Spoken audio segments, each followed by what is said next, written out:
Morning. Morning. How are you? Not too bad. I haven't quite gotten everything that I wanted to do set, but things are going. Good. How are you? Oh, I'm doing all right. Wrapping up the week. Yeah. Well, it doesn't look like there are too many people. I mean, we're trying to finish up Google Summer of Code applications, and we're trying to, then there'll be like about a month where we make selections and do things like that, and then on May 4th are the selections, and then we're going to start like our groups around that time. So we're going to have like study groups where if people are selected or not, or if they get funding or not, they can still participate. And you'll have as long as you've done a proposal, you know what you kind of want to do, you're welcome to join us. And so we'll be setting that up by May 4th. So we'll have like maybe one meeting a week for open source, and it'll be all the projects that people want to work on over the summer if they want to work on them, and if they're GSOC or not. And then we'll have we've done this before in the past, as Jesse knows. In 2019 we did this, so that'll be our open source and educate part of our open source and education mission. And that's something to talk about today. Let's put that on the document. I'll talk a little bit. Whoops. Because I wanted to kind of, I didn't get to. I didn't get to finish like a diagram that I was trying to draw for that, but that's okay. But I want to say a little more about that. Looks like Pratham has joined us. Hello.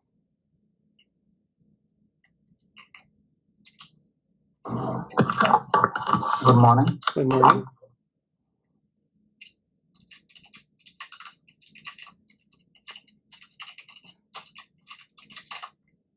Hey, Pratham, any general updates you want to share as a start of things? We're just kind of just doing introductions, then we'll launch into other things. So I have shared my proposal draft to Radi, and I had certain things to discuss. So in case it would be regarding frameworks and design guidelines, it would be good if we could arrange a meeting sometime to discuss regarding this.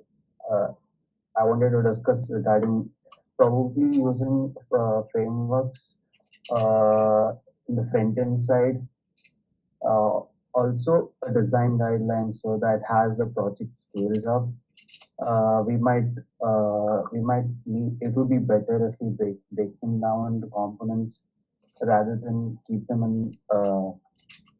as a whole structured file, so that it becomes easy to debug and stuff. So so in case we could arrange a meeting regarding that, and I could include them in my proposals based on that, if you find it interesting or not. Yeah, I think that would be an interesting thing to put in your proposal. I basically want to make sure people have something to work on over the summer. So I mean, there are different perspectives you could take on doing the project. You could focus on designing stimuli. You could design like things like what you're talking about. So there are different ways you can approach it. I just want to make sure that it's specific enough and it's enough work that you can make a 12-week project out of it. Yes. So, but adding a framework and implementing a design to a current project would be long enough. So, in case I've been working through the GSOC period, it won't finish. I could lay the foundations for it, since I'll not only be working on the frameworks and design, and also setting up the design guidelines. So, I could set up the foundations for it. I would like to discuss on how would I mention them in my proposal, so that has the even after the GSOC period is over, just with the foundation itself, we can on it, right? So. Yeah, so I guess I just try to sketch out, like, you would want to work on that, and you'd kind of tell us what's involved, like what kinds of technologies need to be in place. We don't have anything right now that would be, we don't have like a program of like stimuli or like assets where we can put them in place, so that it'll be kind of like working on a framework for people to contribute to. So, I mean, it would be like last summer we did, or last fall we sponsored some students doing the auditing, sustainability auditing tool, which was where they had built a web interface with interactive component, and then they brought in models. Now they had models they could bring in, but you might propose some standards, and then we can actually work towards that over the summer. Like we know kind of what standards exist for VR. We know kind of what we want, but I think that's like the specifics of that are going to be within the summer. We can't really say that right now, because we want to know like what it works well with what people are creating, because I kind of hope that we have at least one person who's doing asset creation, and I don't exactly know what their standards are and their needs. Well, that's something that we can. So in the proposal, I would just simply say that you want to create this framework. We'll decide the standards, but your work early on might be getting it up, getting a prototype up and running, or getting some, developing the architecture, and then the second part of the project would be working on the standards and seeing what we could get, what specific things we want to do. So I would start like general and then specific.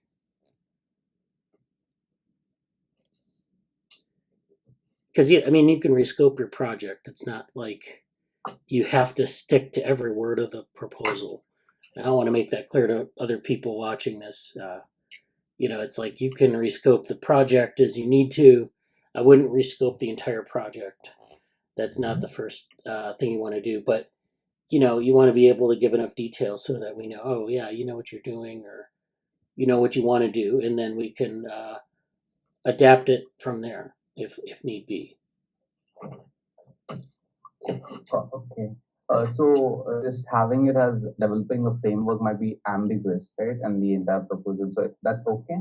Making an entire framework is really ambiguous, because it means that I would be finishing or setting up, but I feel like I would only be able to finish the foundation, like creating the entire structure at the beginning. So building on top will happen later on. So it takes time, because it's already an existing project. So you have to convert them, segregate them, and break it down into components. So that's okay. If I just in my proposal, if I just keep it as introducing a framework into the current project, or design guidelines, which is actually what I have proposed in my project. Since you have read it, I'm pretty sure you will not. Yeah. Yeah. So you can keep it that general, but the only thing I'd suggest is maybe you give a few candidates as to the tools you'll be using. Maybe some of the, you'll have some ideas of maybe how you want to implement it, and you can just put those down as like, okay, we might do this, we might do that. Like a framework. How do you want to implement the framework, or how do you think you're going to implement the framework? Do you want to do it in some program or another program, or where would you implement the framework, and how does that fit? Like, so I just said that we're going to be developing assets, so you're going to be developing in conjunction with our team. We're going to be building assets, and so this is a work in progress. And then the design phase, if you have background in this type of design, that would be great to highlight. And then how would you carry that out? Again, it doesn't need to be like really specific, but it needs to have like some candidate targets, like I'll use this tool for this tool for that, and that sort of thing. Yes, I do have I have a background in using atomic design guidelines and using and using frameworks, several frameworks like Angular, React, Vue, and stuff. So so yes, before the GSOC period starts, I will have a month of time. So I'll be focusing on how I'll be heading with structuring or trying to introduce the framework into the current existing project. So the people who are going to be working on it will have no issues understanding how they would have to take their components down, or may not have a clash there. So that I will make a document, prepare a document regarding how the folder structures are going to be, so that even they will have a easier time and contributing and not have any hiccups in their progress. So is that okay? Yeah, that sounds good. That sounds good. Thank you. Yeah. That's about that from my side. Okay, well that sounds good. And yeah, the deadline for GSOC projects is Tuesday. This coming Tuesday, I think it's the 4th of April, 1600 hours UTC, which translate that into your local time.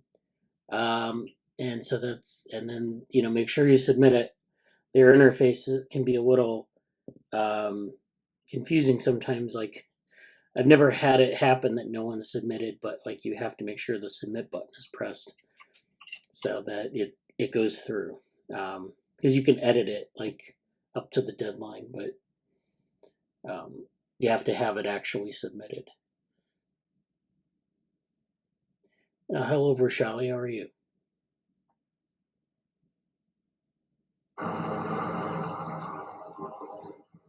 Hello. Hi. I'm fine.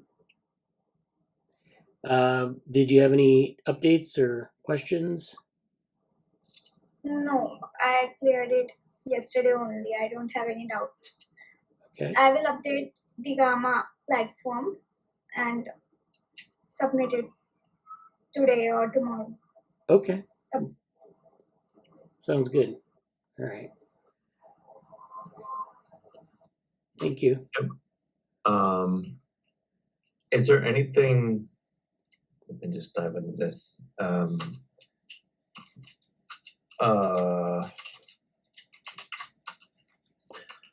My general updates, I kind of listed them out. I'll get to them. I'll go in depth as necessary. I think we can just finish up talking about Go Summer of Code next. But I have things from Condition Futures, We Robot, Set Project, a new project, kind of working with Jen and potentially some others. Education banner work, Google Summer of Code. I happened to reach out to an alumna of our set team, and she's expressed some interest. Actually, I wonder if I should reach out to Min too. You can know this.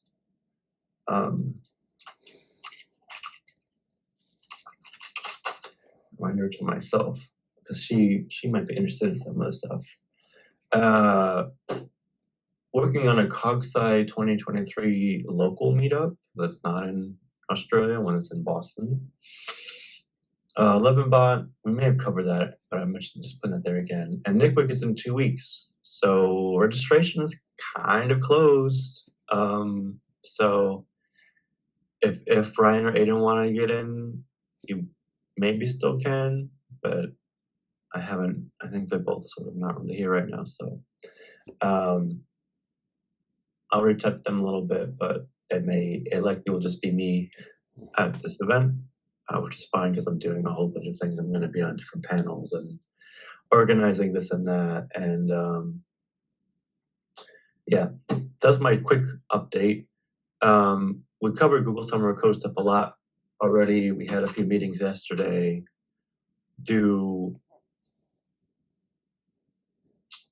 do we have any other questions we want to say about this? I don't think so. Not for now, anyways. We'll just make sure that we point out that we're going to work on organizing weekly meetings, and that we'll start working towards the community period. And Jesse and I met earlier this week. Was it Thursday, where we talked about what we need to do for that. It's almost as if it would be good to go back to GitHub and update some things, and potentially ZenHub to see our a Gantt chart structure of the Google Summer of Code period. Yeah. And that's what I've done. So here, I know it's a dramatic setup. It's incomplete, but we have. Can you see this? Oh yeah, you can. Yeah. Let's see here. I've just started a few things. We previously used GitHub in the past quite a lot, and I'm adding some things to it. I went through a bunch of updates recently. If you guys aren't familiar with it, this is our group, and Brad and I had a few discussions. But I kind of updated this a little bit. I put a few things here. Oh, you re-corrected those to make them nicer links. Yeah. There's some things here too. I don't know if you had how you want to structure some of this, but we'll be doing this more in the next few weeks. It's not imperative to do right now, but I assume you want to. Do you envision basically having? We didn't really do it here last time. Do you envision basically having people come in here and using this as the main repo, or how do you want to do that? Yeah, click on Open Source Ethics, which is the old name for what we were doing last summer. So that's where we stored. That's where we had our people working with these repositories. So each project had its own directory, and then people would push to that, and so we'd end up with each project was nested in there, and all the things were there. So we want to basically keep track of everything over the summer, and then have an entire repo that we can, execute from there. So I don't, you can't clone a directory, but it doesn't require a proliferation of repositories. So it's you can clone this repository and get those things all kind of in a self-contained container. And then this is everything from last summer for each project, the documentation, and it probably needs to be worked out. I was actually going back to this for the preprint that we did on the open source sustainability thing, but that's what I want to replicate for 23. But we're not gonna create that until we have the projects, know who's working on what, and have them basically fork this and then work on that from there. Okay, that's good. In terms of the README, one thing I did for DevoWorm, or one thing we did for DevoWorm last year, we didn't even do it this year, but was to have an onboarding guide. And I don't know if that makes sense for our GSOC in the same way, but let me see if you scroll down the README. Can you scroll down a little bit? Yeah. So that one right there, onboarding guide for 22. So that's the OpenWorm onboarding guide, or the DevoWorm onboarding guide. And it goes through OpenWorm, and it goes through some of the things about, the DevoWorm group where all the resources are. I point this out to people from time to time if they're interested. It just makes it easier to give people pointers to things. So this was just kind of created for GSOC, not necessarily for onboarding any interested person. Yeah, that was something that who was that? Krishna Katyal made. I think so, yeah. Yeah, and then we have some model organism biology, things like that. So that's that's the kind of stuff that we want to maybe have in an onboarding guide. I don't know if it makes sense for us to do that in the ORL context, but it might make sense to like have a little thing with the projects, and people say I want to do this project or that project, walk through like that. But yeah, I mean, this is something that we kind of missed the window on for this year for GSOC, but it may make sense for other things like interns and that. Yep. That's basically on the roadmap, like the issues that are associated with this. There's only so much, but I will create a web page portfolio for this. We'll kind of update some of a general update kind of happened in the pre-community period. I do want to kind of at least, if not an onboarding, I think I think laying out explicitly our steps. Kind of this was about like, and we can talk about it now really briefly. But like, what would like a really general sequence? Or how to do this one? I think it's this. What would like a really general sequence be of like? I'll do it this way. Like specific things we want someone to do,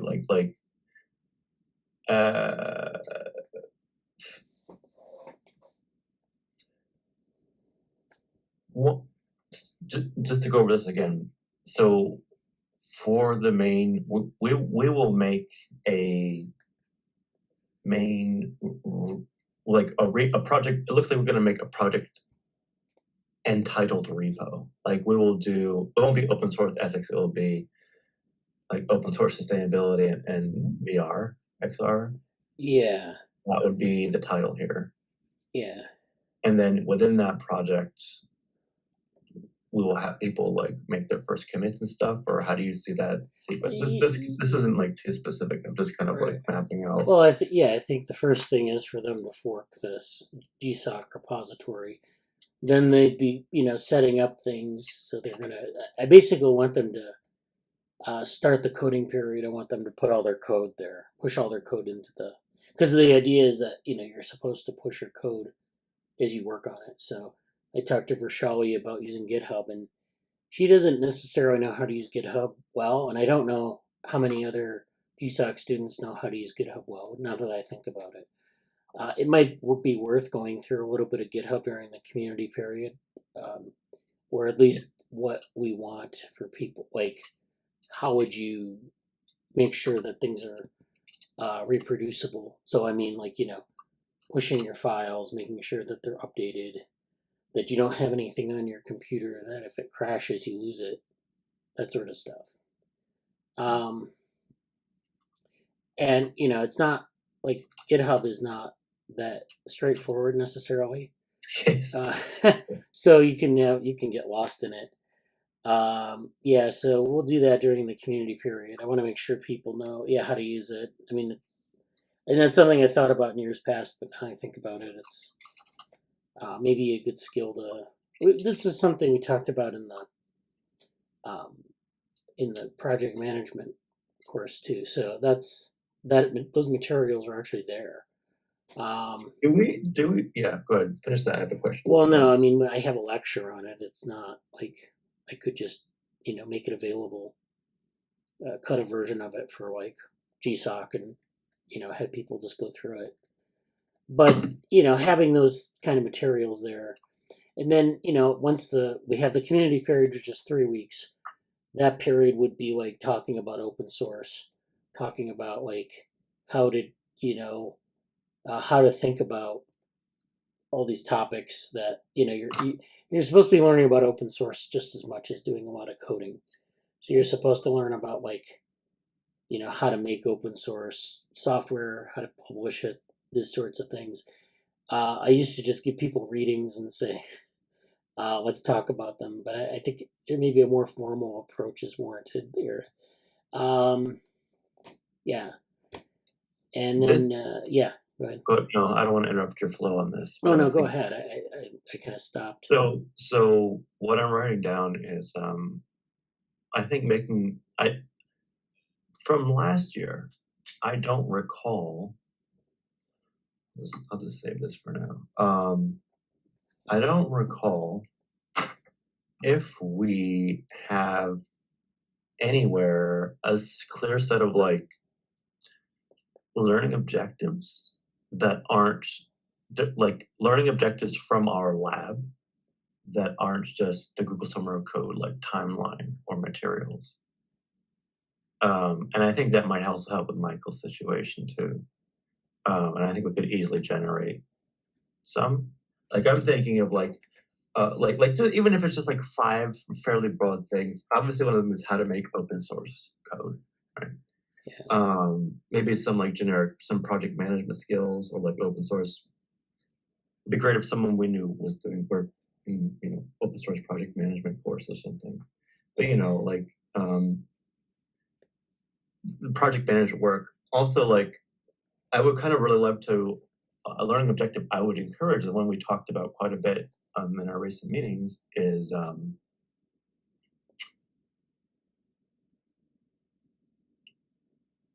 project manage like communication, like how to have the discussions that you want to have with different stakeholders.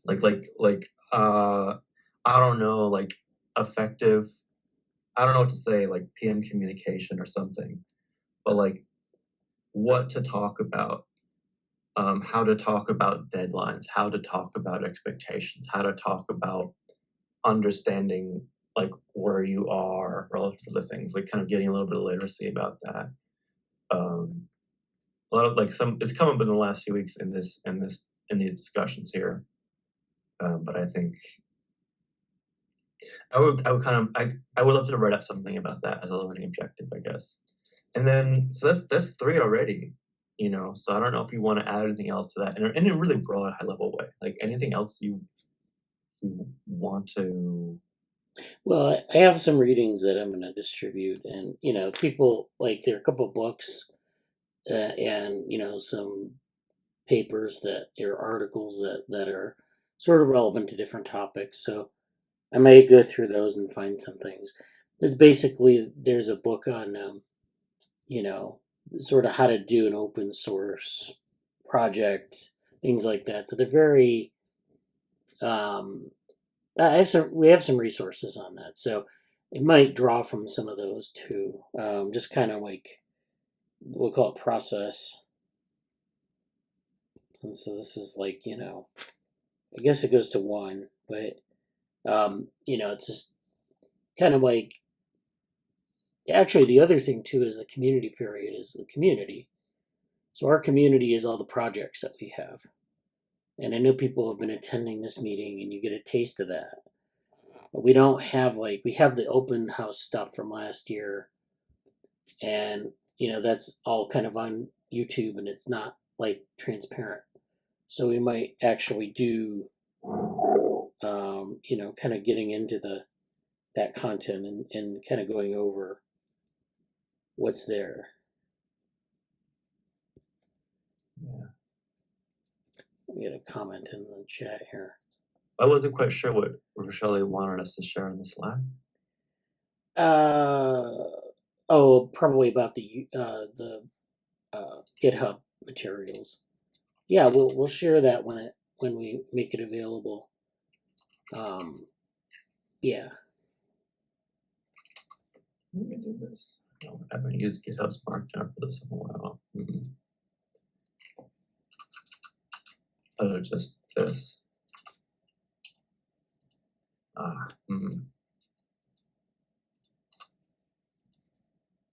Does anyone remember how to indent for GitHub?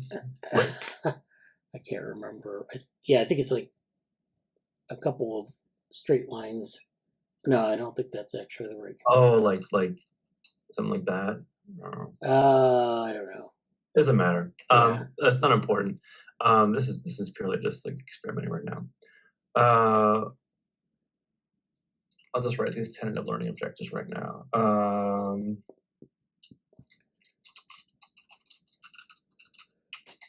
No.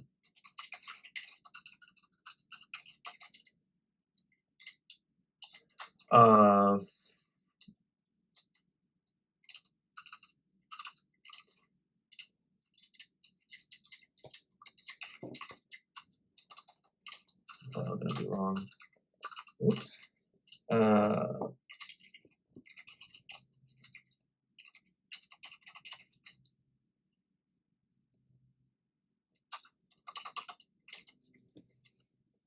What do we have here? Books and Readings. yeah, okay.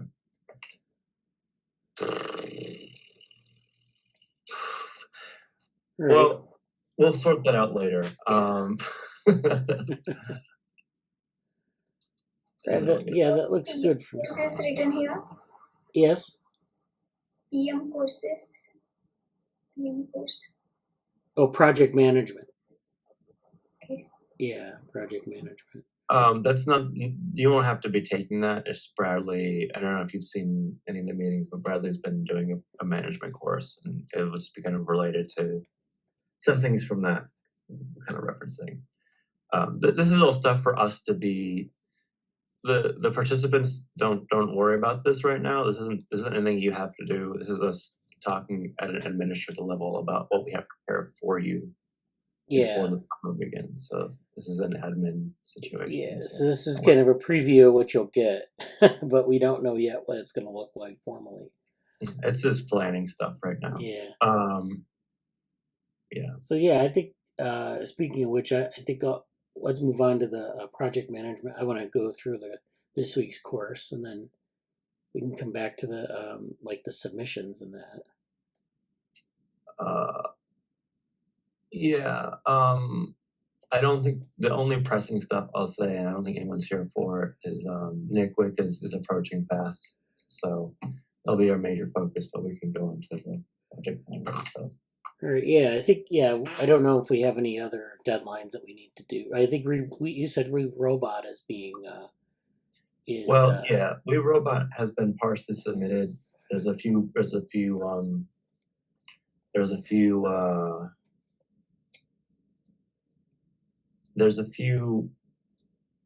poster ideas that are coming up soon, but we have a this is basically the submission, or this is one version of it right now, which is about ethics. It's basically going to be looking at ethics boards in tech and also DEI boards or regulatory efforts, practices involved. And we have had this idea for a little bit. We have a few people interested in working on it.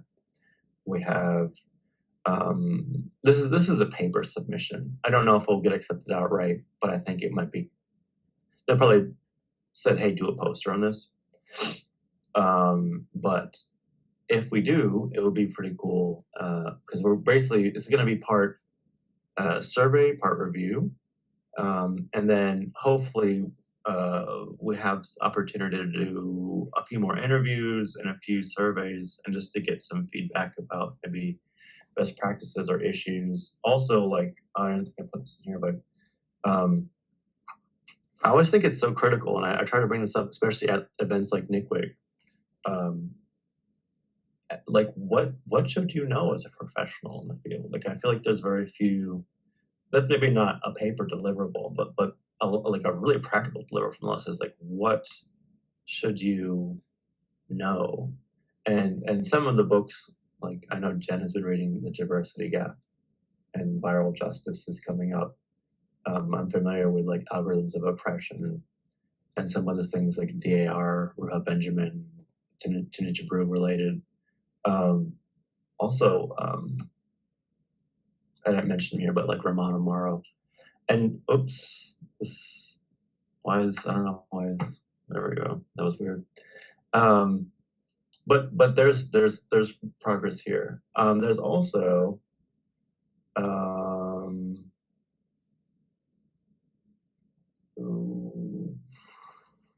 I guess I'll just put this here right now. I got clearance about one for plot twisters. Also, in the future, people hear me talk about plot twisters. This is a reminder. Right now, plot twisters is a very in development project outside of the lab, led mostly by Jenny Zhang, and over the course of the summer and into the fall, we'll be saying a little bit more about it. But right now, it's in a little bit of an incubation period, so it's kind of cloistered. But we cleared one thing with Jenny about sort of post. What do we call it?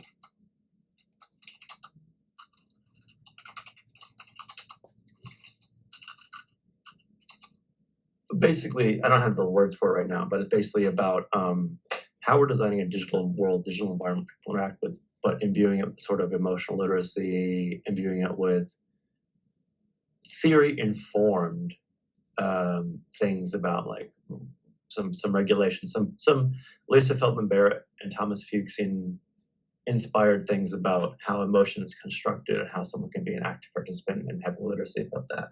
So it's very in depth. But we wanted to talk about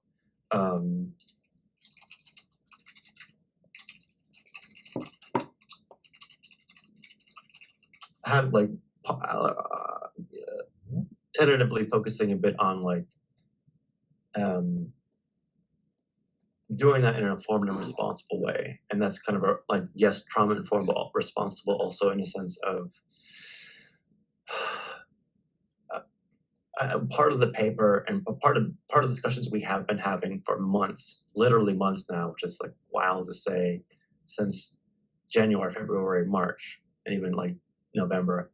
It's like, how do we do this in the right way? How do we do this in certain best practices? What are other, groups doing? Even into like how we decide what goes into the digital world. Like that's something that's pretty much 100% going to happen, because I mentioned that to Jenny, and like we have clearance on that. Another one we're going to do probably is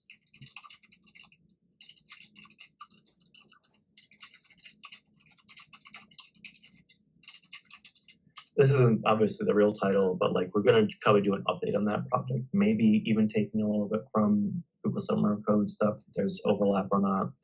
I don't know. And there was a third one that I can't quite remember yet.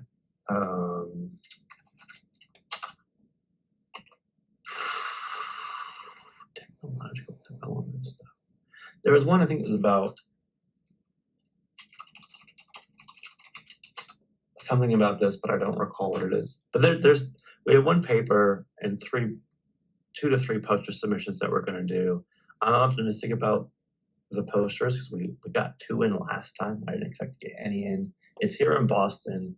I do want to try really hard. Like I don't know if you care enough to come, Bradley, but like I have some things in the works where I could try to host, not fund entirely. Although I will say, We Robot, for those who don't know anything about it, they really encourage people who aren't lawyers to submit, which is awesome. Yeah. We discussed about last time. And they do try to make like travel stipends available. So if someone from the lab is working on this project and wants to go, we get accepted, I may be able to try to swing some housing for them, or at least have a place for them if that works. So I really want to try to make that work because it is here in Boston. It's like, oh, great. So to be continued on many fronts, but that's a cool thing. And outside of that, any questions about We Robot before we move on? Probably not. No. Shared cognitive environments. I know we talked about that a lot, but maybe at some point in the future we can go over like in detail break it down in terms of like what we might need in the future to drive it forward, like maybe in real life, real life, but like empirically or like design wise, instead of just saying like this is a vision, because I know it's kind of at the vision level now, and it's like you're presenting it, and it's like, how can we make this maybe into a technology? If not a technology, definitely like a methodology. Well, that's that, and how like my vision for that is actually like, right? If you can answer that right now, it's about a really fun, well, I don't think this is like proprietary. Nothing proprietary has been developed yet, but conceptually speaking, one of my biggest fascinations with the plot twisters, game world stuff, is creating certain. It's almost like being able to create a little bit of these like it's almost like assistive technologies. I'll put it this way.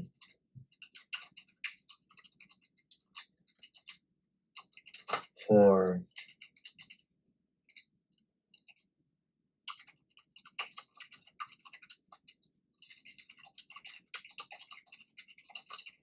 that, in that some things we're trying to do, like plot twisters is not going to be, at least in the iteration we're talking about, it's not going to be it's not going to be like a multiplayer game where everybody's sharing their cognitive environments. That's not what's going to happen at all.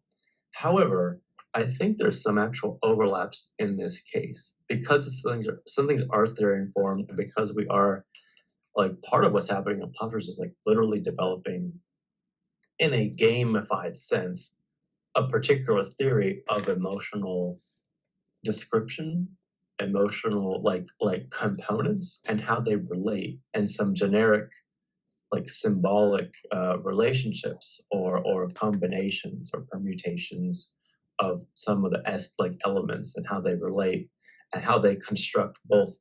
Part of the thing about plot twisters is that there's a relationship to internal world and the game's environment, or internal world in quotes. So I'm hesitant to say that's going to be the centerpiece of discussion. I kind of see that as in this poster. You can see I'm pointing to this poster. In my movement towards something a bit more concrete, I see the plot twisters like deeper work as a kind of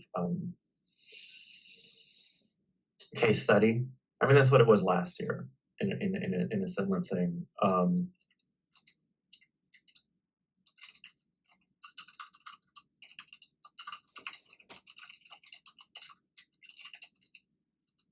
This one, this Right.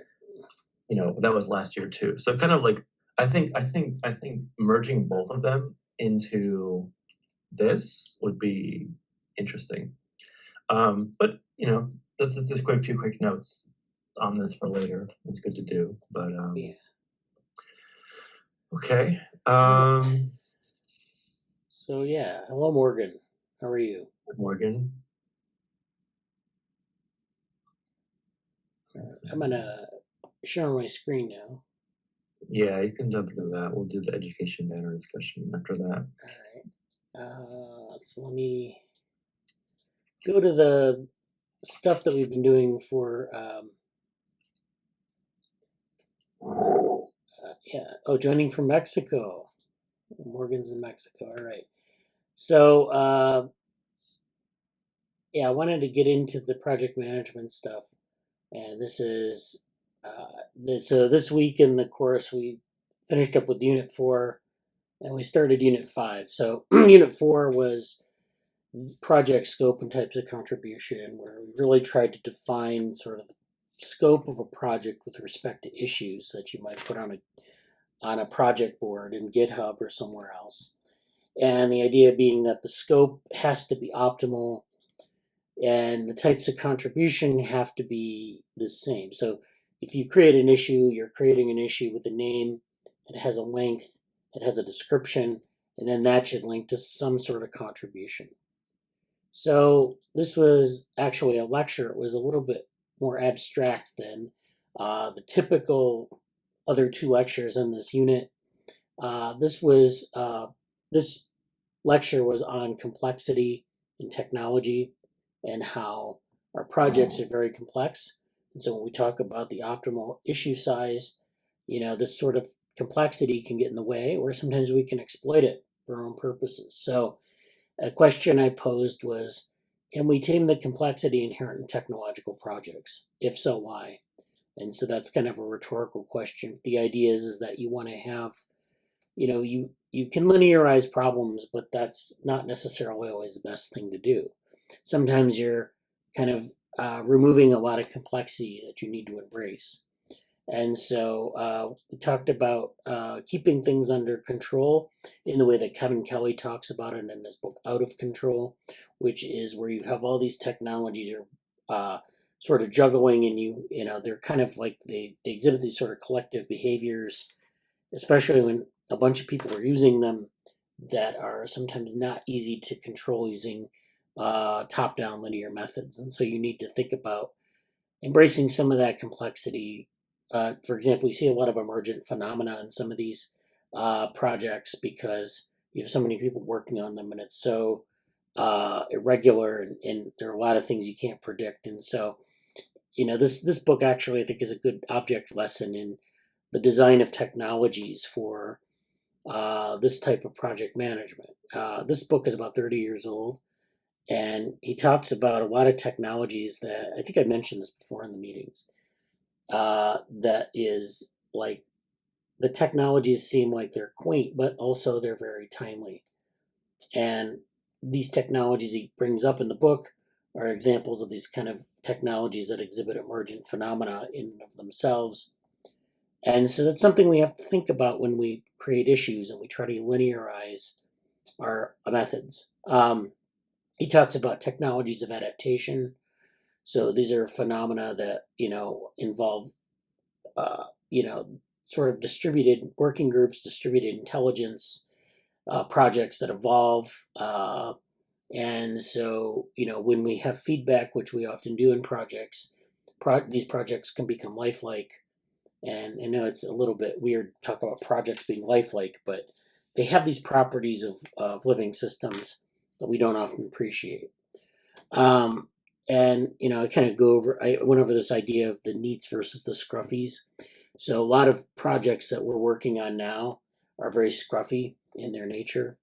Like they have a lot of rough edges, and we don't know how to implement things, and we don't know how to create issues to get things done.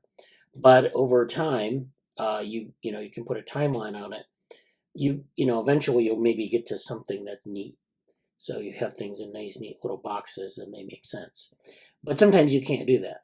Sometimes it's not possible to go from this transition from being scruffy to being neat. And so there's this article, Neats versus Scruffies in AI Research. It's kind of more generally applicable to any kind of research, where you start with a set of research problems and you try to boil them down to like things you can address and things you can build proof of concepts around. And it's a very hard process to get your head around and to deal with. So, open source projects are technologies of adaptation, and there are a number of reasons why that is. So technologies there's a lot of complexity in socio-technical systems. You have a lot of these kind of interactions, these kind of feedbacks, and other types of nonlinearities. And so these projects, oftentimes when we get into a technical project, we have a massive amount of complexity that we sometimes overwhelm us, and we can't make our way forward in the project. So it's something we have to think about, but it's also something we have to embrace. We can't just sweep it under the rug. So as technologies grow, as projects grow, in terms of size, in terms of what you're trying to do, in terms of the number of issues you're creating, in terms of the goals maybe that you have, you have to manage that complexity along with the growth. And so one idea I talked about this week was wicked problems. And so socio-technical problems are wicked problems. Wicked problems involve, putting something into a system with an input, and then there are a lot of interactions. There's a lot of like a tangled mess of things that goes on, and then it's almost like a black box, or what they call in cybernetics a gray box, meaning we know what's going on, but we can't describe it, or maybe we don't know what's going on at all. And then on the other end, we get all these different possible solutions. So a lot of generative algorithms, for example, give us multiple solutions from a single input, from a single initial condition. So this is something that we can, embrace. We can leverage this. But we have to understand that this is different from the linear problem of sort of working towards a single goal, and saying that that's something that we can always, predict how that's going to go. So, a lot of wicked problems, it's, kind of like things like urban planning or large social systems like social media network. You don't necessarily know, there's no real goal, and it's really hard to predict human interactions with the technology. So this is a problem that where there's a lack of clarity in the aims and solutions, challenges of articulation and internal logic. So you can't describe the internal logic, you can't really articulate what the problem is, and you don't necessarily know what your solutions are in advance. A lot of these wicked problems are subject to real-world constraints that prevent quick solutions and replication. So if you find your way through a wicked problem space, it may be only applicable that one time.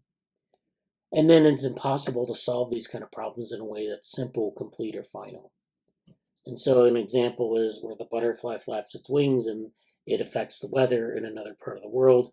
And so this is a path-dependent problem where you have an initial condition and it has downstream effects, and we don't really understand how those effects unfold. But those kind of things are path-dependent, and we see this a lot in socio-technical problems. So if we're trying to take like a college campus and digitize it, we have the same problem. We have all these different subsystems that we want to characterize and turn into like data streams and put numbers on them and monitor them in real time. But these kind of systems are very complex. There's a lot of infrastructure, a lot of movement of people around different places. There, uneven schedules. So there are special events. There's a regular schedule of, people coming in and out of buildings, but you also have special events which throw that off. So if you observe it at any one time, you can't necessarily predict the state.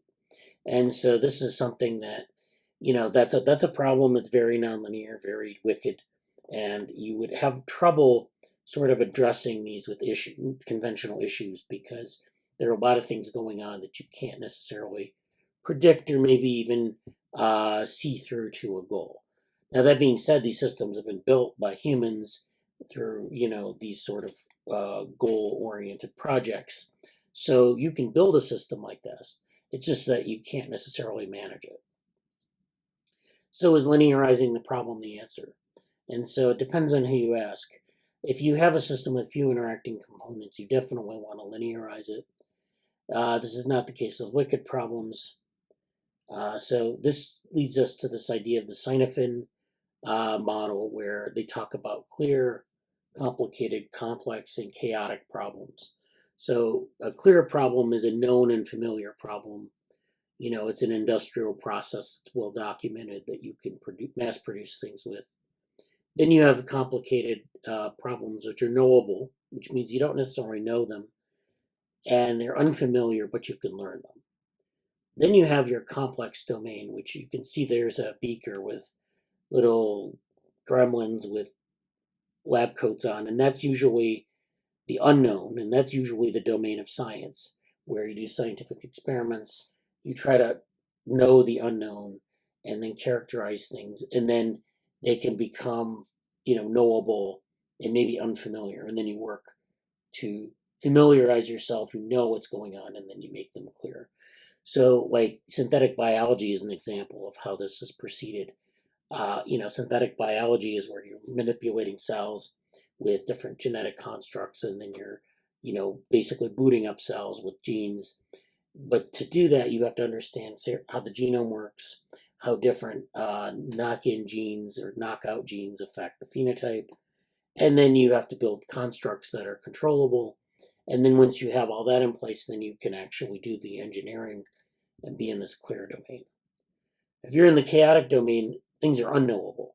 So you don't know your problem. You can't know your problem. And that's a problem for project management that any management methodology will solve. I mean, you're basically not going to do well here. So, yeah, this is one way to think about this in terms of how projects proceed, how domains of knowledge proceed, and so forth. We talked about a number of things here. I don't want to get into some of the things in the middle of this lecture because they're going to be too long. But we talked about some tools for kind of managing complexity.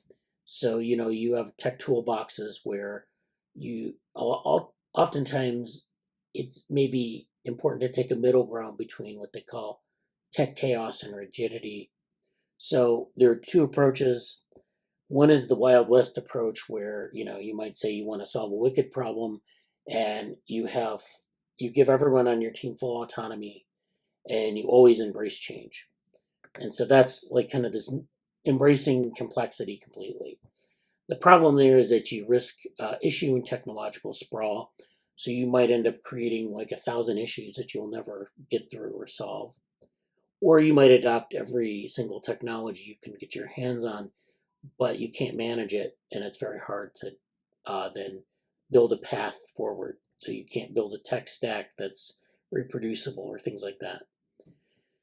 Then there's a lock-it-down approach, which means there's no autonomy at all, and that there's a single solution from the start to finish the project. So you just say, we're going to do this and we're going to go forward and forget everything else. Well, that's great. That will create easy to reuse tools. Okay. And that's, you can maintain standards that way. But the problem is that as you move forward and you still have this background complexity, this leads to increasingly hacky and costly kludges, meaning you're building solutions that are addressing the complexity, but you're not really embracing it. So you're really creating things that are very hard over time to maintain and to even understand. And so this is a problem. Both approaches are a problem. That's why taking a mixing these two approaches is the best way. You can also map this to an agile framework. So we talked about network Kanban boards. So a Kanban board is where you have a board with a set of issues that are organized into columns, categories. You can build that as a linear flow from like to do to completed, which goes left to right, or you can build a networked board where you have a network of different issues that are all interconnected, and there's a nonlinear flow to it, so that it isn't just simply a flow in time. You can have a flow in space or a flow in like complexity, other things that you can like think about in this world. So there are other dimensions other than time that we maybe need to be concerned about. So what complexity wrought are non-sequential project stages, ill-defined issues in project states, and technical expertise that is non-contiguous over time. And indeed, you can have expertise that fluctuates over time. People leave your organization, people join your organization, people are only available at certain times of the year, and that just adds to complexity. And using these kind of methods help with this. This is a network Kanban where you have issues that are network linked as a network instead of like as a linear flow. You have all sorts of ways to do this. This is just one example.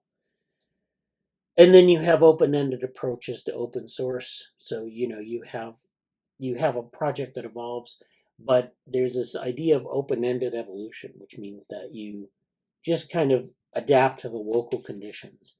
And you don't worry about where you're going necessarily. Where you go is where the opportunities arise. And so one way you can see this is in patents over a number of years.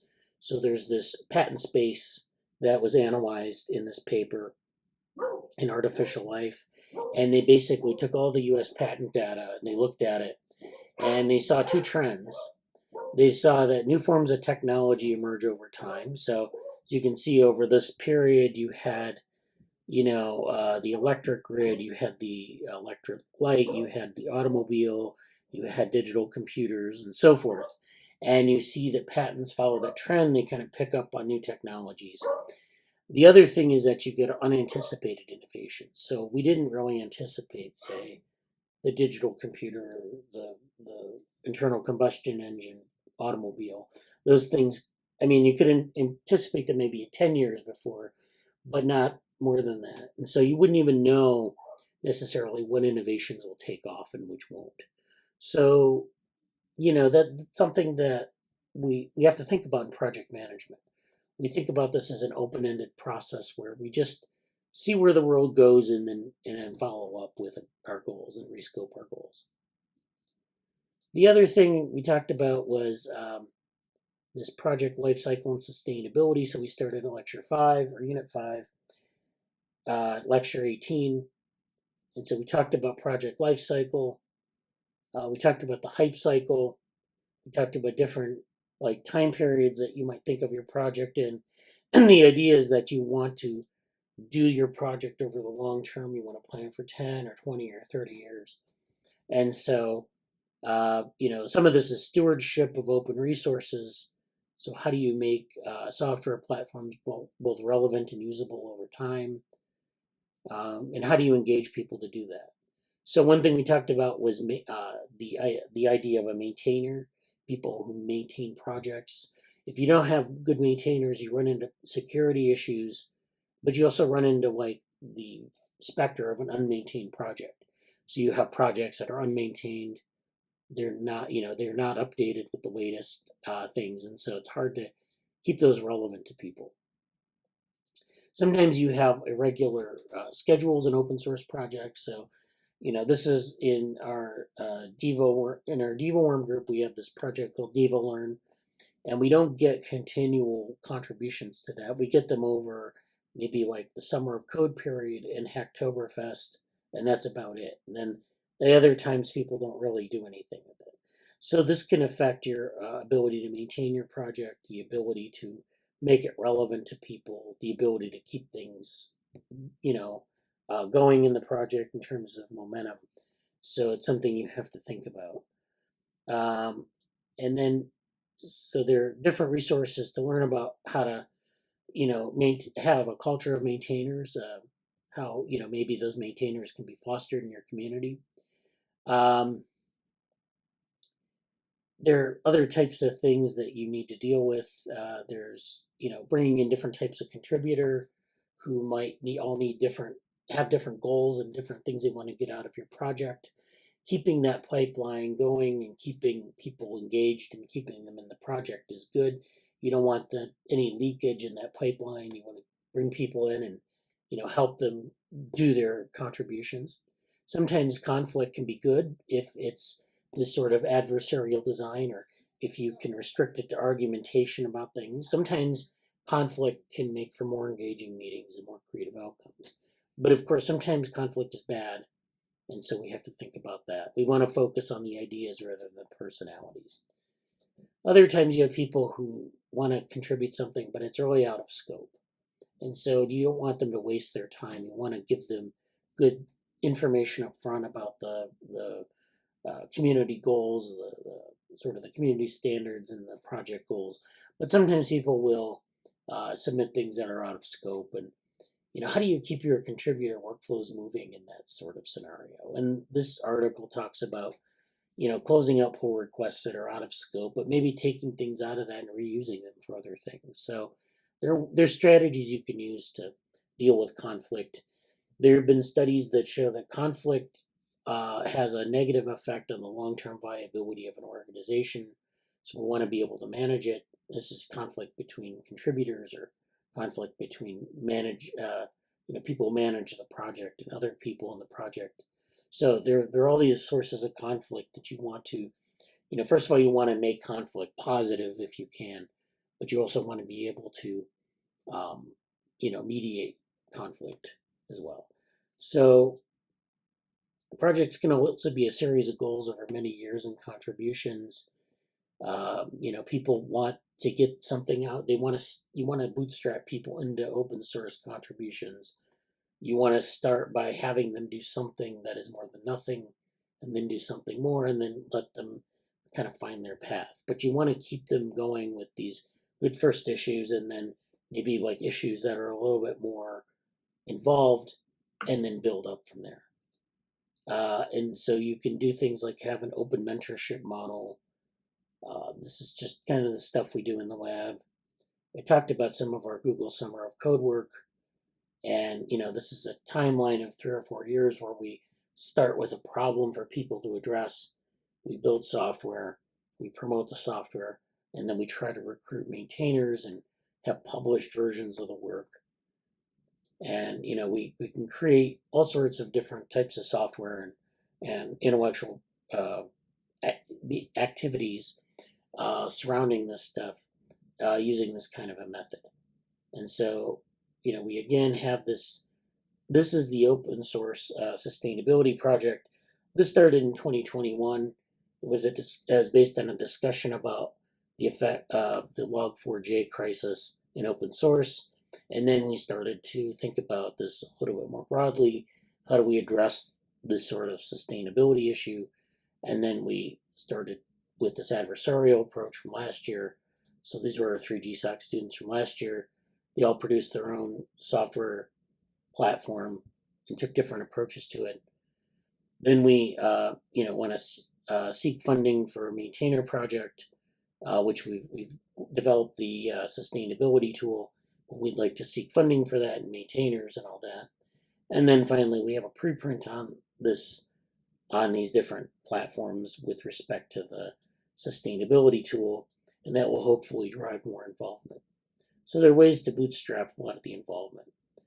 And then, we have to think about development cycles for the software itself. Sometimes open source is helpful in achieving development goals. Sometimes that's a hindrance.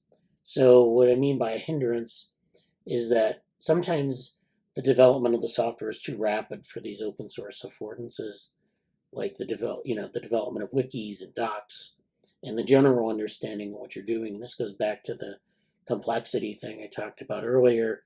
Sometimes you're developing software, it's too rapid to keep up with, letting people know how it works, or documenting everything, or writing up wiki stubs and entries on like every technical detail. Sometimes different contributors are involved in that. Sometimes it's just a matter of prioritizing development. So that can conflict with your open source goals. You can also, related to that, have a missing level of transparency. So if you're not sharing information, or if you're not making your issues clear, you're breaking the link between the development team and the contributors, or different groups of contributors. And then finally, this openness that we do in open source, it clashes with privacy and confidentiality. And social mores change over time. So, we think about like how we share data. 10 years ago, we didn't have the concerns about sharing data that we do today. 10 years ago, we just clicked the box, checked the box, and said, you can share my data with the corporation. Now, people are very concerned about it. And so it's a change in mores, and you have to think about this in a long-term perspective. If you have an open source project, what you're doing now, is that practice going to be frowned upon in 10 years, or is it going to be, within the norms? So that's all I'm going to talk about with respect to the project management stuff. It looks like Amanda's here. All right. She was able to make it. Hello, yes. Hello. So any comments on that? What was the title of lecture 15? It was Project Lifecycle and Sustainability. That was really kind of going, and then so this starts unit 5, and we'll go through different aspects of this life cycle and sustainability. So there will be a number of lectures on different topics in this area. I think it's, again, like I said, this is something that we'll probably recycle some of this for GSOC, but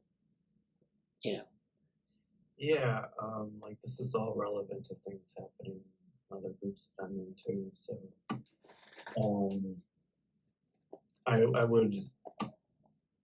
I intend to be writing a bit more about sort of the project management, mentoring, research development space. I think I'm going to have a specific. I'm debating about whether or not to have like one centralized quote unquote blog, or divide it out some. But this is there's a lot of things I'm going to be saying here. Actually, also, I don't know if it's public yet, but Jenny has a lot to say about this stuff too. She wrote a blog. She has to write blogs for her program, her master's program, and a lot of it covers similar things. So maybe one day we can all have a jam session about that. That would, if for my I don't know if this is a new or old business, but my that's definitely something I would like to have a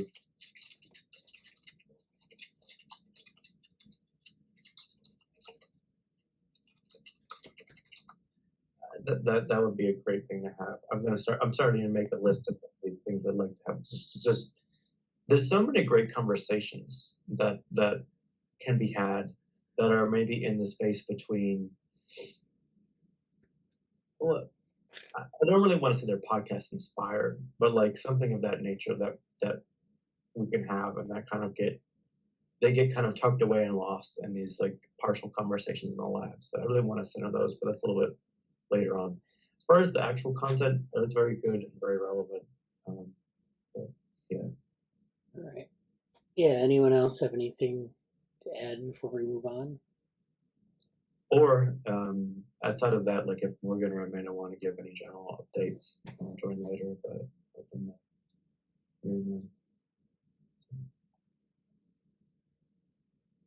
I don't have any updates. I'll have more to say at our next Cognition Futures meeting. Okay. So yeah, we have our medium. Our lab medium actually has interesting things.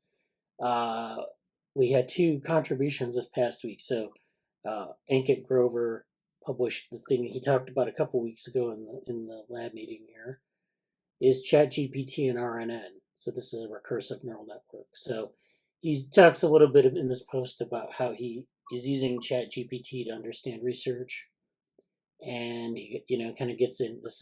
I put this together. This like querying stable diffusion for some image related to in the era before large language models. So this is what I came up with. I don't know, but he talks about large language models using ChatGPT for sort of maybe he wants to use it for research. We talked about this in the Slack this week about how we might create a bot, and I'll talk about that too in a minute. For kind of mining literature and finding connections in the literature between different things. And so he doesn't really get into that too much, but he talks about basically the idea of hallucination in these models. And so then he gets into similarities with humans, and there's this older idea of teacher forcing, where you train the model. So it's basically where if I'm in a job interview and I don't really know the answer to something, I generate an answer that's not good, but it's like something that I can produce that may be good enough. I don't know.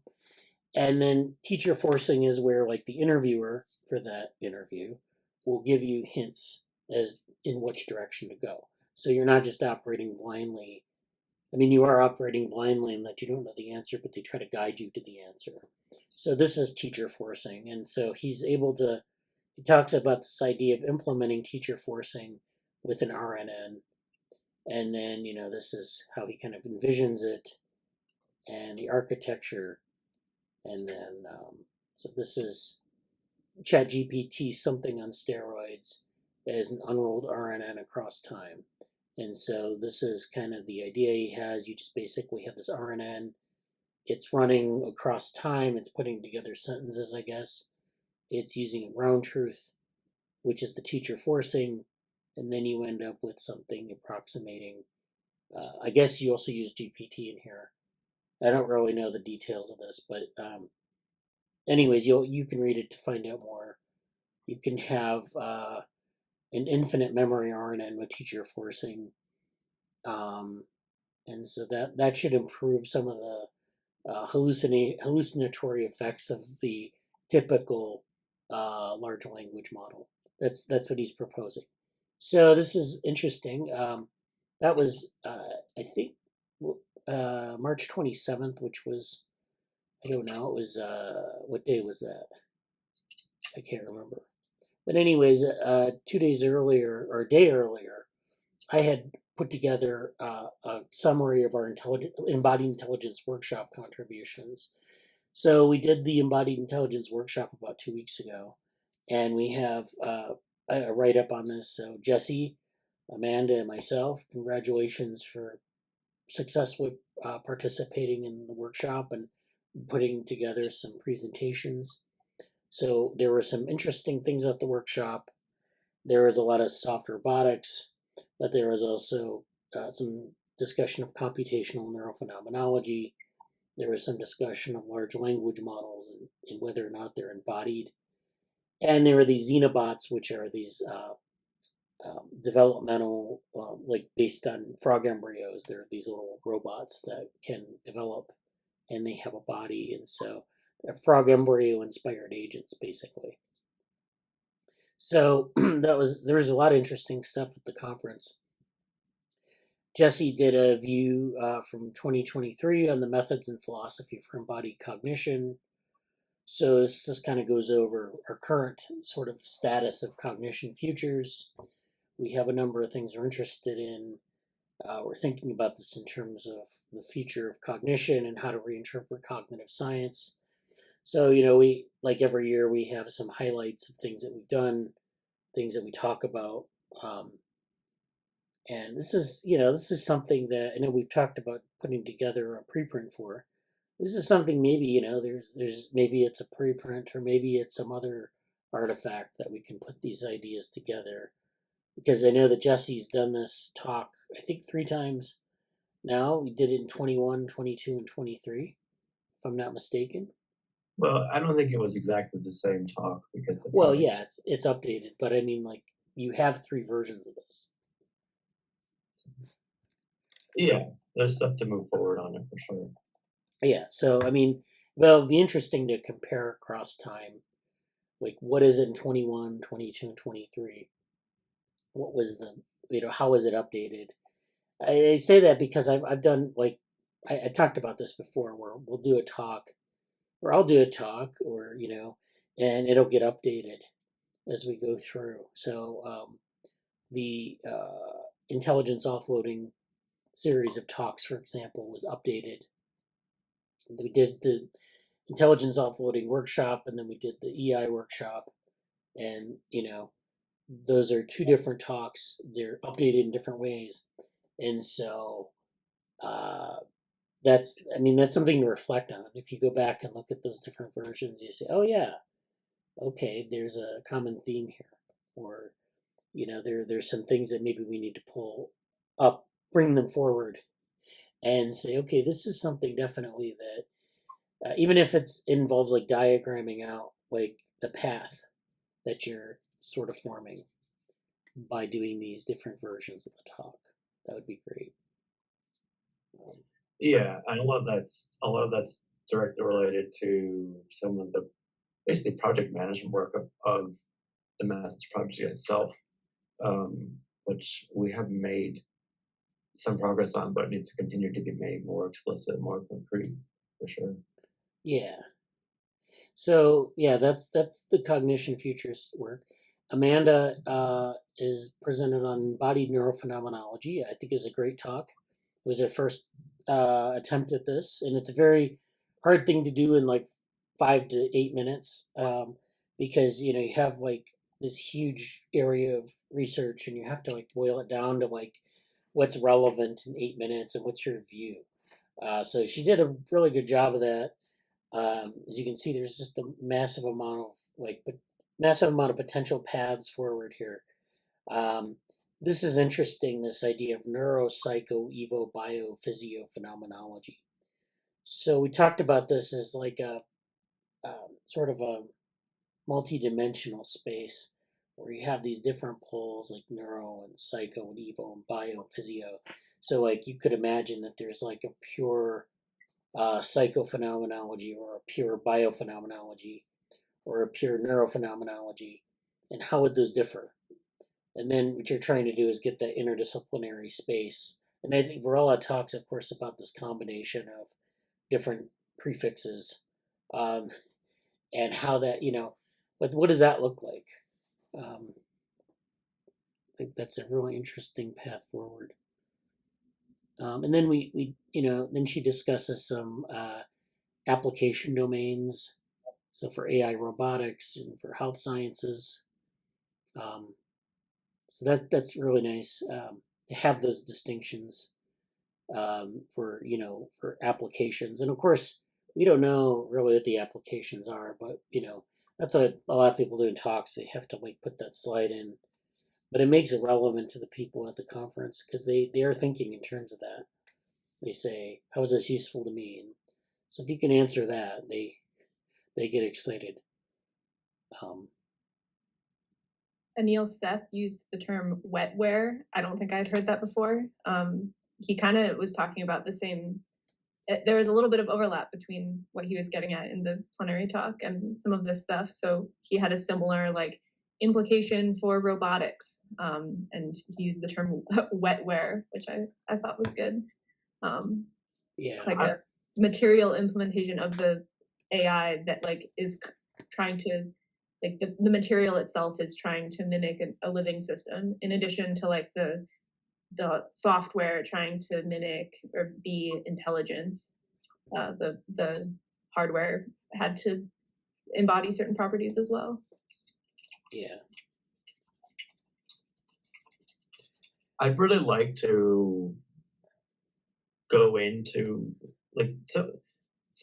particularly Anil Seth, I think stands out because there was a lot of overlap between his stuff and I would really like to. I don't think I saw his whole thing, so I would really like to. Maybe that's a cognition features thing to do. It's just let's have a jam session on Anil Seth versus our project or where we are or Amanda's talk, because I think there's some valuable stuff to take from his views and the presentation there, but also his body of work. That's something that we have not, as far as I at least personally, I don't really know his work very well, and it's where's the fit? Compared how does he map with the trajectory of relative Fuchs? I don't know entirely, so I'd like to find that out. But, yeah, I've heard of wetware, but yeah, I mean it's a term of art for I guess it's not really philosophy though. It's kind of borrowed from A-Life and maybe some robotics work. So it's kind of interesting putting that in a philosophical context. And then my talk on critical periods is developmental neural simulation, and this has a preprint that's associated with it, and it's basically going through this idea of 4D Devo, and developmental AI, looking at these things in a small connectome, critical period acquisition, and I've been working on this actually. I was working on this last night to design some more interesting versions of this. So I'm not ready to present it, but it's basically applying, this idea of environmental information and an artificial sort of genome that allows for both plasticity and innateness, and then those things combining to produce a set of acquisitions, either morphogenetic or behavioral. And so I've been working on some things with respect to sensor integration and sensor arrays, but I'm not going to share that now. So that's the activity in our medium, and if you're interested in contributing to our medium, please submit something if you think it's worth our. We can help you with editing the document. It doesn't have to be very long. It just needs to be kind of interesting to what we're doing or germane to what we're doing. So I encourage people to do that. That's a good way to, one of these research artifacts we talk about. That's a good way to, get your feet wet in a certain area of research. Now we talked about, this came up in the Slack as well. This is the Levin bot. So Jesse, this is your time to shine here with this. What do you want to ask the Levin bot? mean, I like asking what is TAME, because I don't really know how to talk about that very well yet. TAME stands for Technological Approach to Mind Everywhere. It is a framework for understanding diverse bodies and minds, which seeks to establish a way to recognize, study, and induce goal-directed activity. The TAME framework takes the ability to pursue goals to its own information, be a unitary sole owner of the body as basic hallmarks of being a self, as well as the implications for ethics in several ways. So that's a long-winded answer, but how does it generate that answer? Yeah, so Levinbot, you can kind of see in the bottom, but like basically, apparently it's a high school student, which is cool.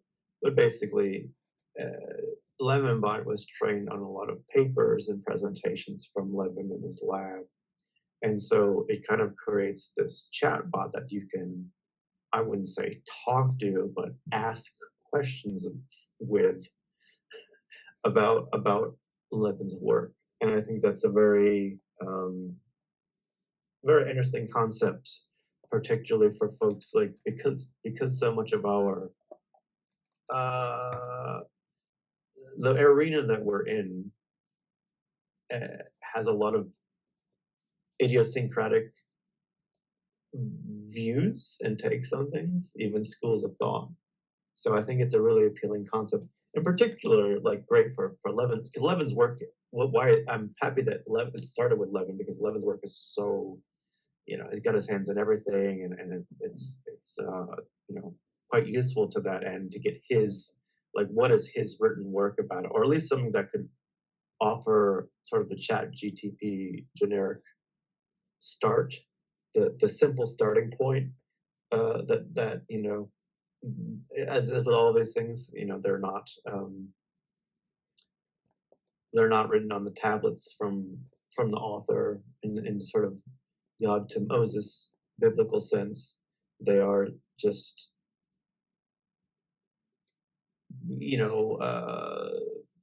collections of words that fit a pattern that have been trained and referenced and are sort of generated in a way that might make sense relative to those previous things. So these aren't declarative truths, but they can help us understand things. And I don't know, like, I haven't fully tested Levinbot, but I think the broader concept is like, it might be really fun to make some of these, like what would Fuchsbot say? Yeah. Or could we make, and I know Amanda kind of got into this, like, it's interesting to think about this in terms of discrete authors. In like just asking what Levinbot would say, but like also another option would be if we trained,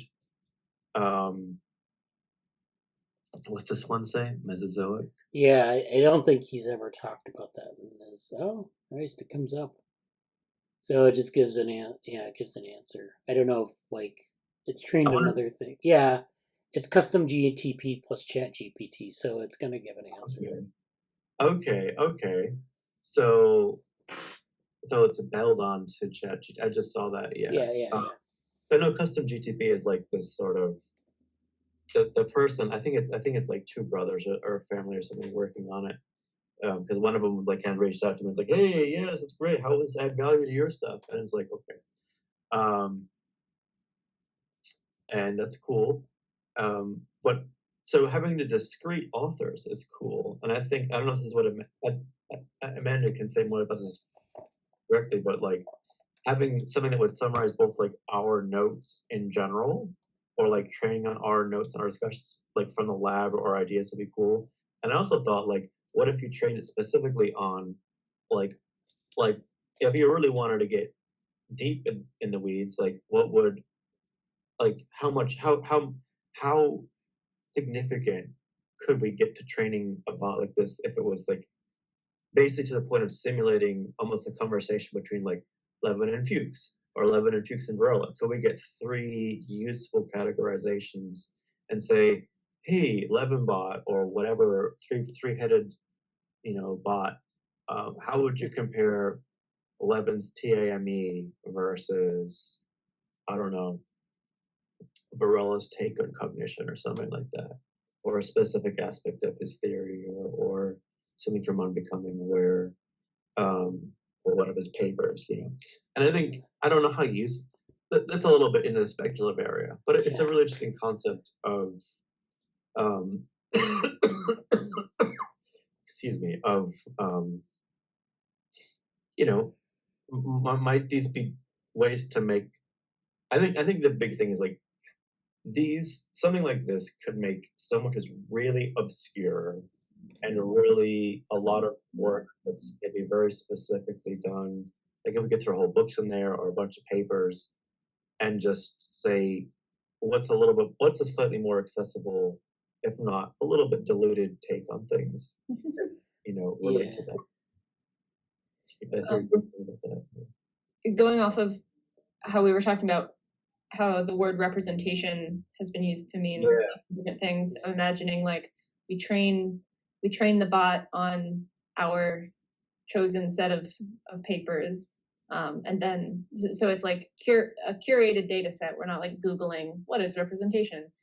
We're finding like papers whose views on representation we're already interested in, and then we ask the bot like what's representation. I don't know if you're familiar with Star Trek: The Next Generation, but there's this one scene in one of the episodes where Data is sitting there with like I think Einstein, Newton, and I can't remember who else, and they're sitting around a table playing cards and they're having a conversation, and that's kind of what this reminds me of. Like, you have like these luminaries, and you say, okay, if we train in all their papers, could they have a conversation, and like what would that look like? Which is, this is something that I think people in research have wanted to do for years. Like, we worked on like different ways to like mine the literature and like, extract information, especially extracting counter viewpoints. So like when we do a literature review, we often want to bring out like the main sort of debates in the field or, kind of review where things stand. And if you have a tool like this, it makes it much easier to like, get that, get a handle on that debate. And, educationally too, it's, easier to understand this thing when you see like, okay, this is what Varela thinks, this is what Fuchs thinks.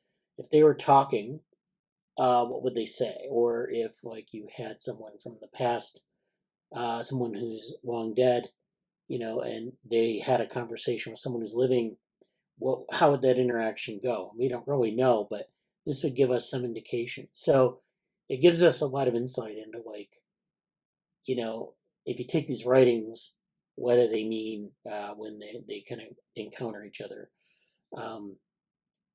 It's not necessarily something people are good at. I mean, you can make up a scenario just by doing a lot of research and kind of bringing things together. But I think this is a nice way to generate answers to see what the interesting points are.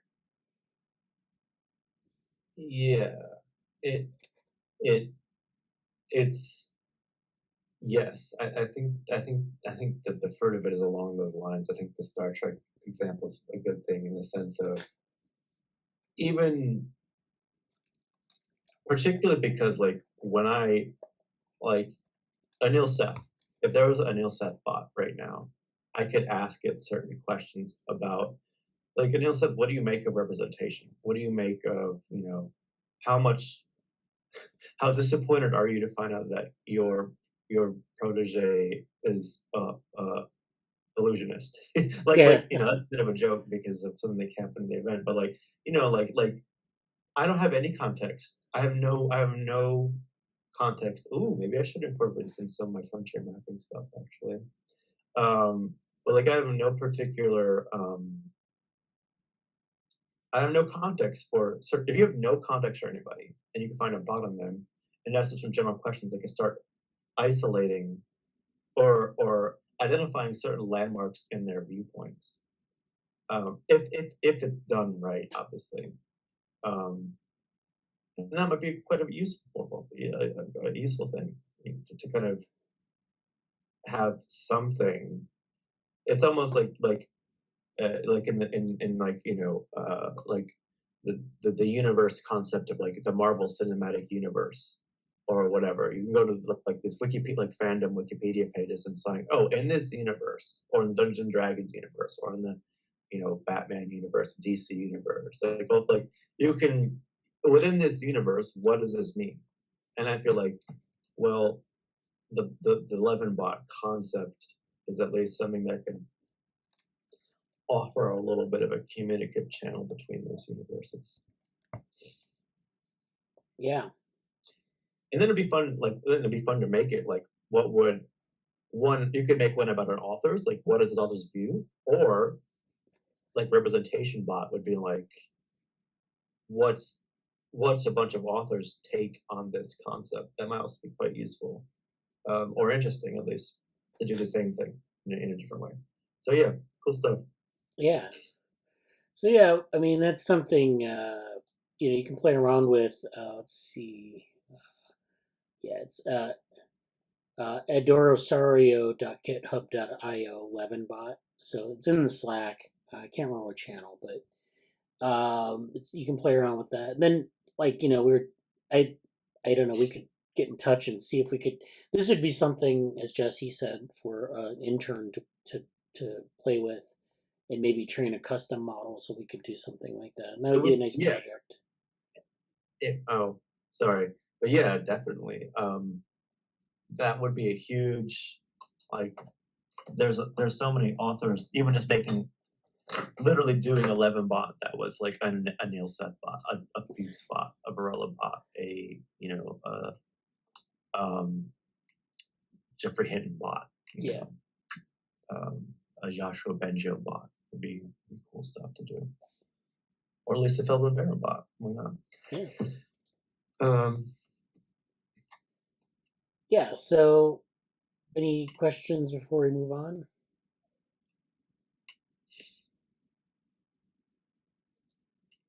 I just wanted to briefly, I don't know what else you wanted to do today. I just wanted to quickly ask something about the education banner before we go ahead. Basically, I'm working, I've spent some time and I don't have much to say. Nothing, hold on a second.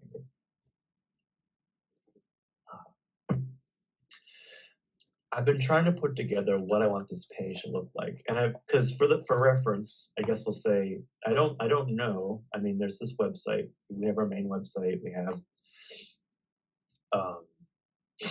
a lot under this banner. We have Google Summer of Code stuff. We have, so this is just the older page. We have the Academy. I think I put them there. We have the internship program, we have the Slack, we have the topical discourse servers. And I'm kind of putting them out here. But the thing is, I don't know if it would make sense to have a page set up like this. This is obvious. These pages are kind of for specific internship program, ethics team, Christian Futures. I mean, they're a couple months out of date. Yeah. But, you know, like, I don't think having an education page like this is necessarily what we need, because this is like project timeline. This is like timeline oriented, you know, and that's great. This is, the ideas for these were quite simple portfolio. The thing about education is that there's so many, like Google Summer of Code could easily be its own portfolio page. Right. These things could be maybe all in one page. There's also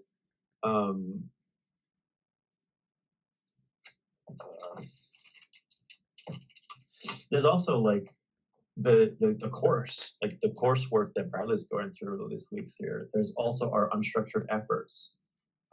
There's like, I don't know, what do we call it?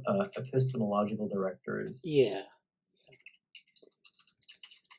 Like, there's all these things, and it's sort of like, how do we, I'm still playing around with the best way to do this. I've been looking at some like mind maps, some Figma stuff. I've been trying to think of like, do we want a more static page? So we're still sorting it out. I guess I would just want to say, is there anything on this list? I just added a couple things as we went through this. Is there anything missing from this list that we want to make sure when we think of education banner, like a page that has everything education on it, at least at a high level overview portfolio or something or other. What do you want on that page? Anything missing from this list that we can put it right now? Yeah, I'm looking. I think those are it. The GSOC internship program. We might group these by like GSOC internship program would go together. Discord server would be kind of its own thing. Then the project management course, professional development efforts might go together. Yeah. Epistemological directories might go with the Discord servers. I don't know about that though. But yeah, to group them, and I don't think there's anything missing. Maybe, oh, well, yeah, we might have like open source, open science. Well, Neuromatch Academy, right? Open source, open science. What would that be? Like, what will we have in open source, open science? Well, I mean, it would just be like a lot of the initiatives that we've done with, like, there's a general open source, like a lot of the stuff we'll do for the community period here.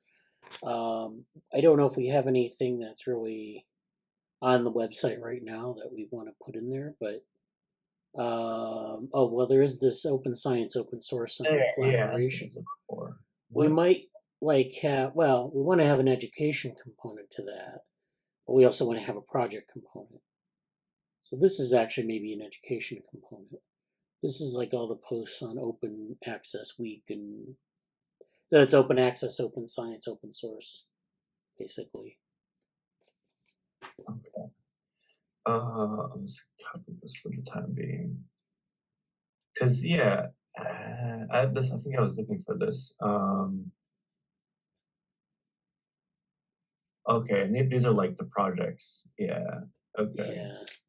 And These so are yeah, some I mean projects. that was just put in there because that's what we have. But I mean, it can be grouped in it should probably be separated out, education and like that sort of stuff versus like research or yeah. So I mean that's something we can sort out though. I mean this is something that we haven't emphasized, I don't think, enough in the lab. But it's just something that, you know, if we get I think we're starting to get to the point where we can do this in a more organized way. Well, yeah, and that's partly why I know this is like kind of messy discussions, but it's like, oh man, like we're burying the headlines so much. We're like, this Yeah. is all this has all been going on like outside of the internship program and the project development course itself, which are kind of new-ish things. Like these have been major. Like when you think of orthogonal research education lab, like you have to like it's not just, you know, oh, we did Google Summer of Code and have a project, or we have Broad Brain, or we have the cognition futures or the ethics team stuff. Like this is like kind of like the core spoke of things. So how do we're still, it's a long, you know, it's hard. This is like a real challenge. Yeah. Yeah, and like when it's not really the funnest thing to do, but like when you're managing research, like this is the classic situation of like, how do you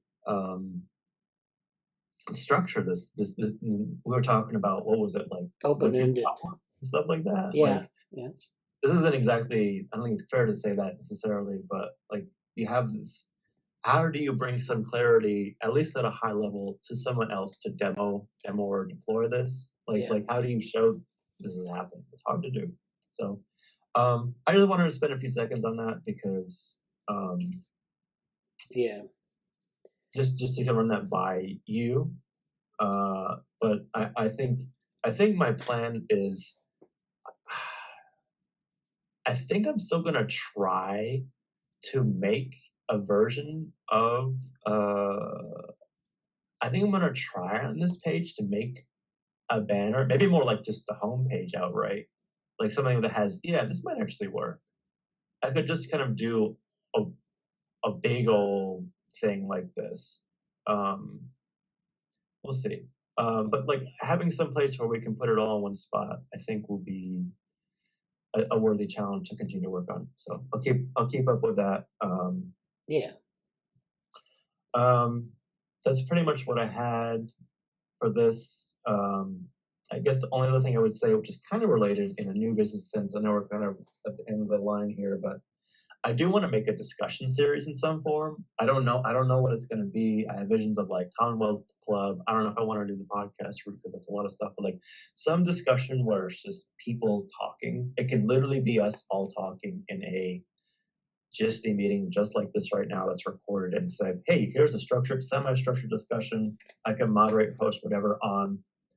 We just had one about me, Jenny, and Bradley. Yeah.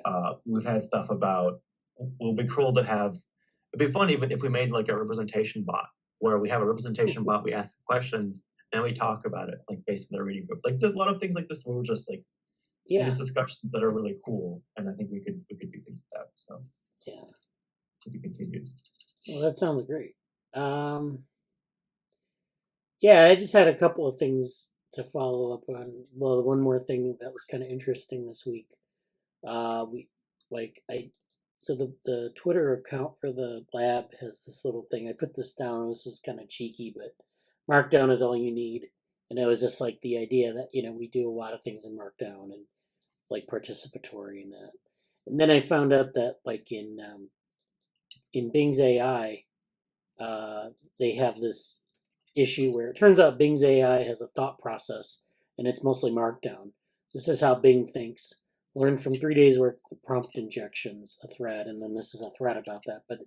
And then this other this post about, it's funny that decades-old LaTeX and TXZ have turned out to be one of the easiest ways to make LLMs generate visual output.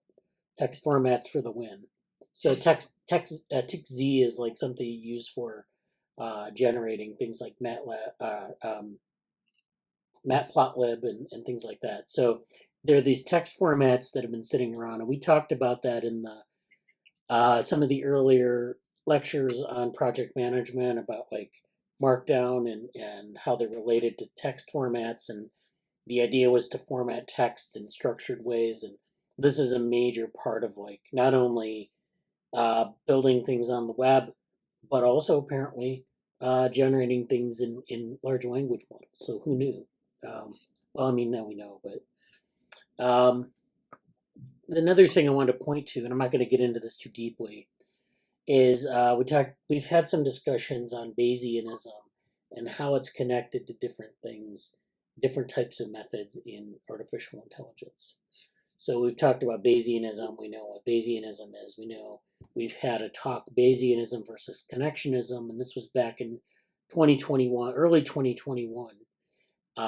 There were a couple of papers that we kind of went through on this. So that's something that's historical in our group. We also talked about abduction, which is a form of reasoning versus Bayesianism, and that was in late 22. So that discussion is, I can queue those up.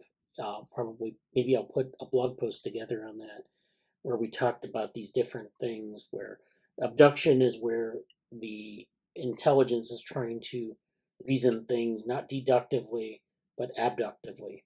And so we had that discussion.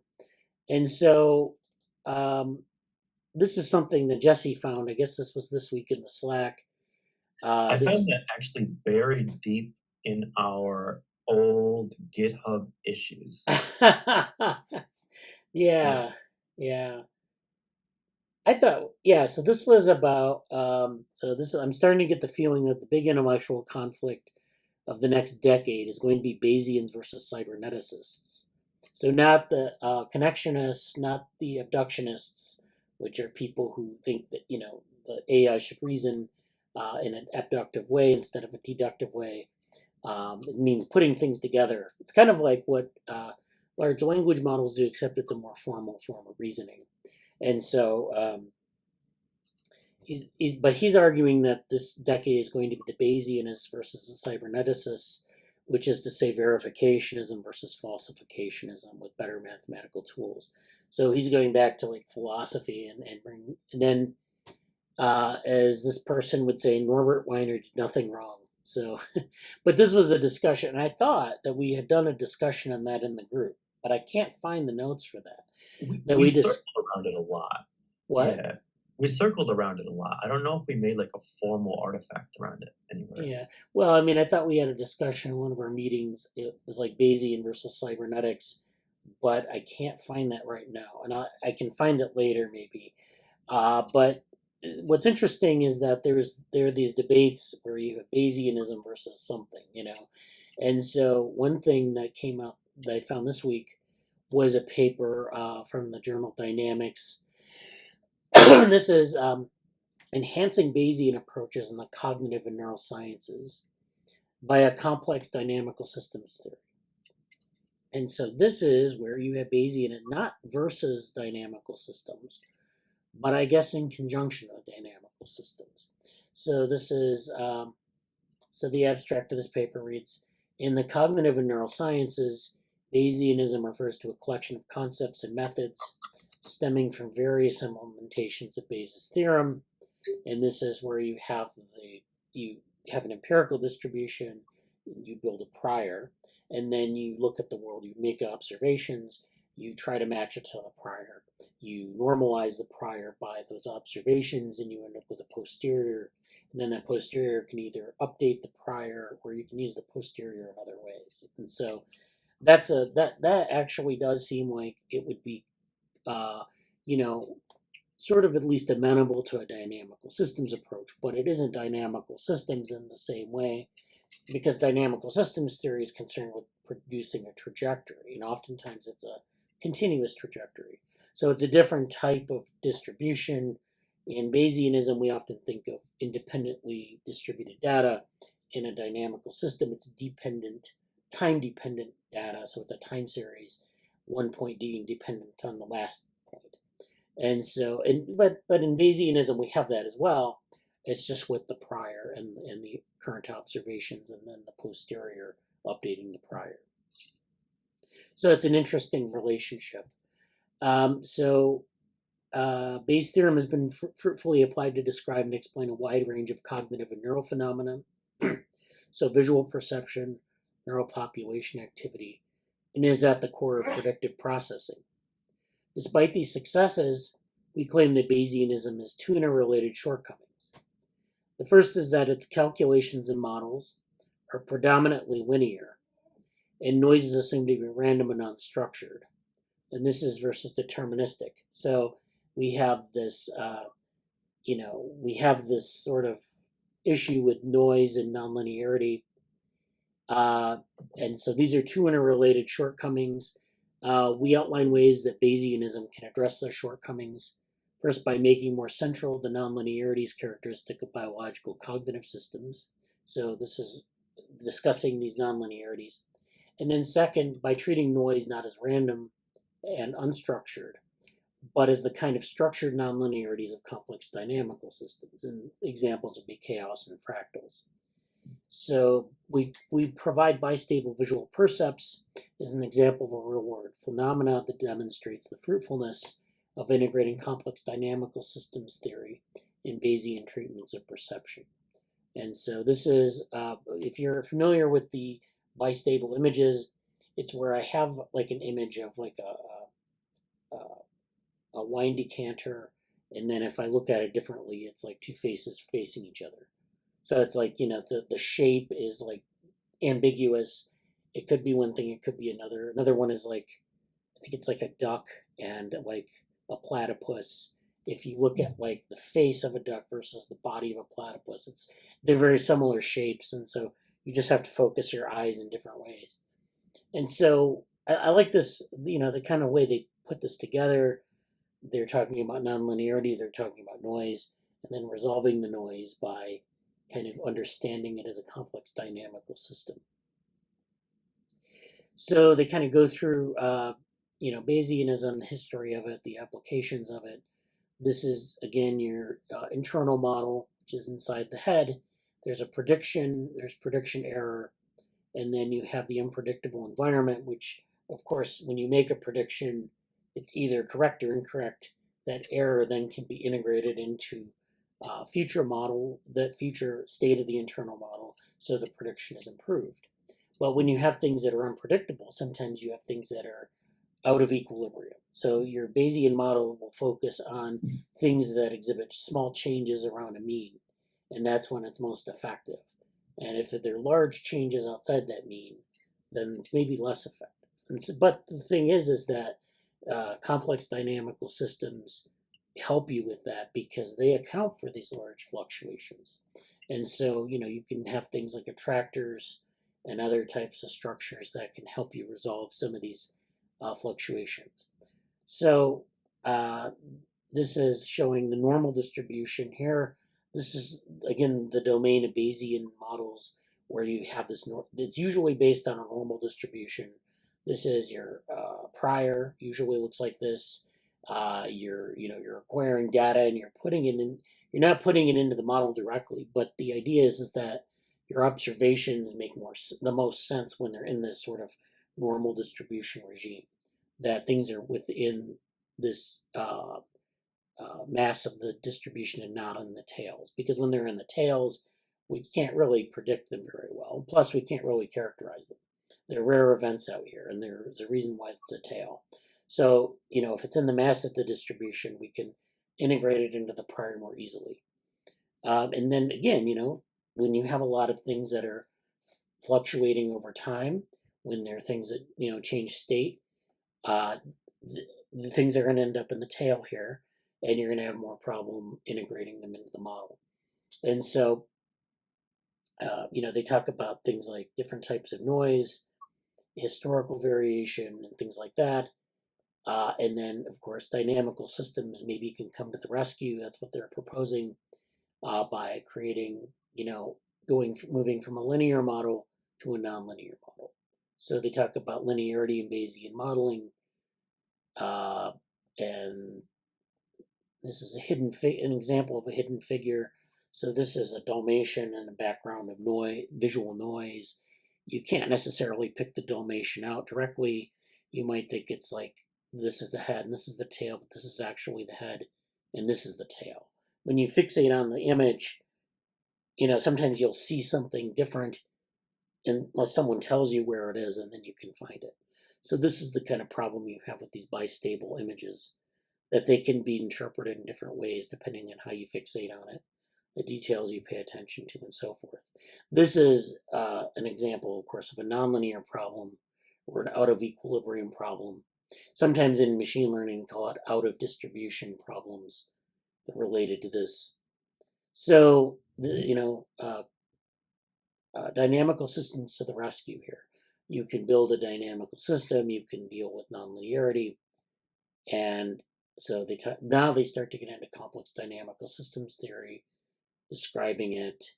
This is an example, of course, of different types of dynamical systems. This is a cusp catastrophe model showing a bistable state, how you can have two stable points on like a surface or a landscape, which characterizes the system. Notice it's very different from the Bayesian model of normal distribution, where you have a single mean, you have tails, and that's where you're characterizing everything. And here you're characterizing this on a mathematical manifold where you have different equilibrium points, and the system can fluctuate back and forth, or it can fluctuate in some part of the space. And so now they talk about complex dynamical Bayesianism, and this kind of merges the two together. So they have a bistable percept. They use that as an example where you actually characterize the bistable percept as having two equilibrium points on a manifold, and then that's then you use the Bayesian method to, construct a prior, have current observations, and then update that manifold with respect to those observations. So that's what they're getting at here. There's another example with a bistable image. You have like a wine decanter here or a vase in the white, but if you actually look at the black, it looks like two faces facing off. So the black region are two faces facing off. The white region is this wine decanter, and depending on what you fixate on, that's what you see. The same thing with this duck bill, or the rabbit, depending on how you look at it, these are rabbit's ears or a duck bill. This is a cube, which, you can see it from different perspectives. You can see that it has different, kind of a different orientation if you look at it in different ways, or a set of stairs. And so those are what these kind of bistable perceptions are. And that's what they're modeling in this case. So, maybe this isn't good for every single type of problem, Bayesian problem, but for this problem domain, this is actually a pretty good way to merge dynamical systems and Bayesian approaches. Okay. So the final thing I want to talk about today is this some bio-inspired computing. I don't think we're going to have a lot of time to go through this, but I'm going to talk about some of these papers, and we'll see. Maybe we'll follow up on it next time. I know last time we had a bunch of papers that I put in the Slack, so that's those are there. But these are just kind of things that I found in the literature. I'll put them in the Slack again. This is from Chris Eliasmith's group, who's at the University of Waterloo. He's published a lot of stuff on spiking neural networks and different types of bio-inspired computing. And this is biologically based computation, how neural details and dynamics are suited for implementing a variety of algorithms. This is in Brain Sciences. So they have, Eliasmith and Anderson have this neural engineering framework. This is a book that came out in about 2003. And this neural engineering framework has been around for about 20 years. And they've been doing work on this. So this is a long-standing method for implementing high-level algorithms constrained by low-level neurobiological details.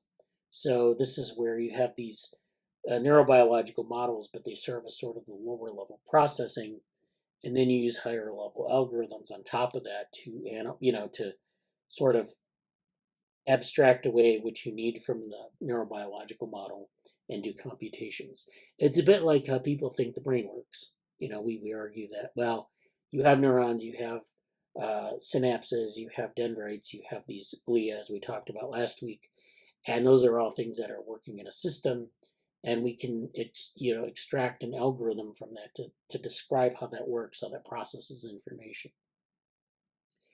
In recent years, this method has been expanded to incorporate more biological details applied to new tasks. This paper brings together these ongoing research strands, presenting them in a common framework. We expand on the NEF's, or Neural Engineering Framework's, core principles of A, specifying the desired tuning curves of neurons in different parts of the model. So it's, benchmarking the performance of it. B, defining the computational relationships between the values represented by the neurons in different parts of the model. So this is, again, looking at different parts of the, different type classes of neuron, perhaps, or different types of cell. And then C, finding the synaptic connection weights that will cause these computations and tuning curves. So this is like what we would do with a conventional neural network, and discover the weights that make things that result in interesting outputs. In particular, we show how to extend this to include complex spatiotemporal tuning curves, and then apply this approach to produce functional computational models of grid cells, time cells, path integration, sparse representations, probabilistic representations, and symbolic representations in the brain. So these are all relevant to different things, like grid cells being relevant to spatial cognition, time cells being relevant to timekeeping, path integration being relevant to spatial navigation, sparse representations being something we find in the brain where we have representations that aren't very detailed, but we still have, neural function. Probabilistic representations where there's a likelihood that something will happen in the brain, and then in the environment, and then the brain has to interpret that. And then symbolic representations, which are where you interpret symbols in certain ways with certain meanings.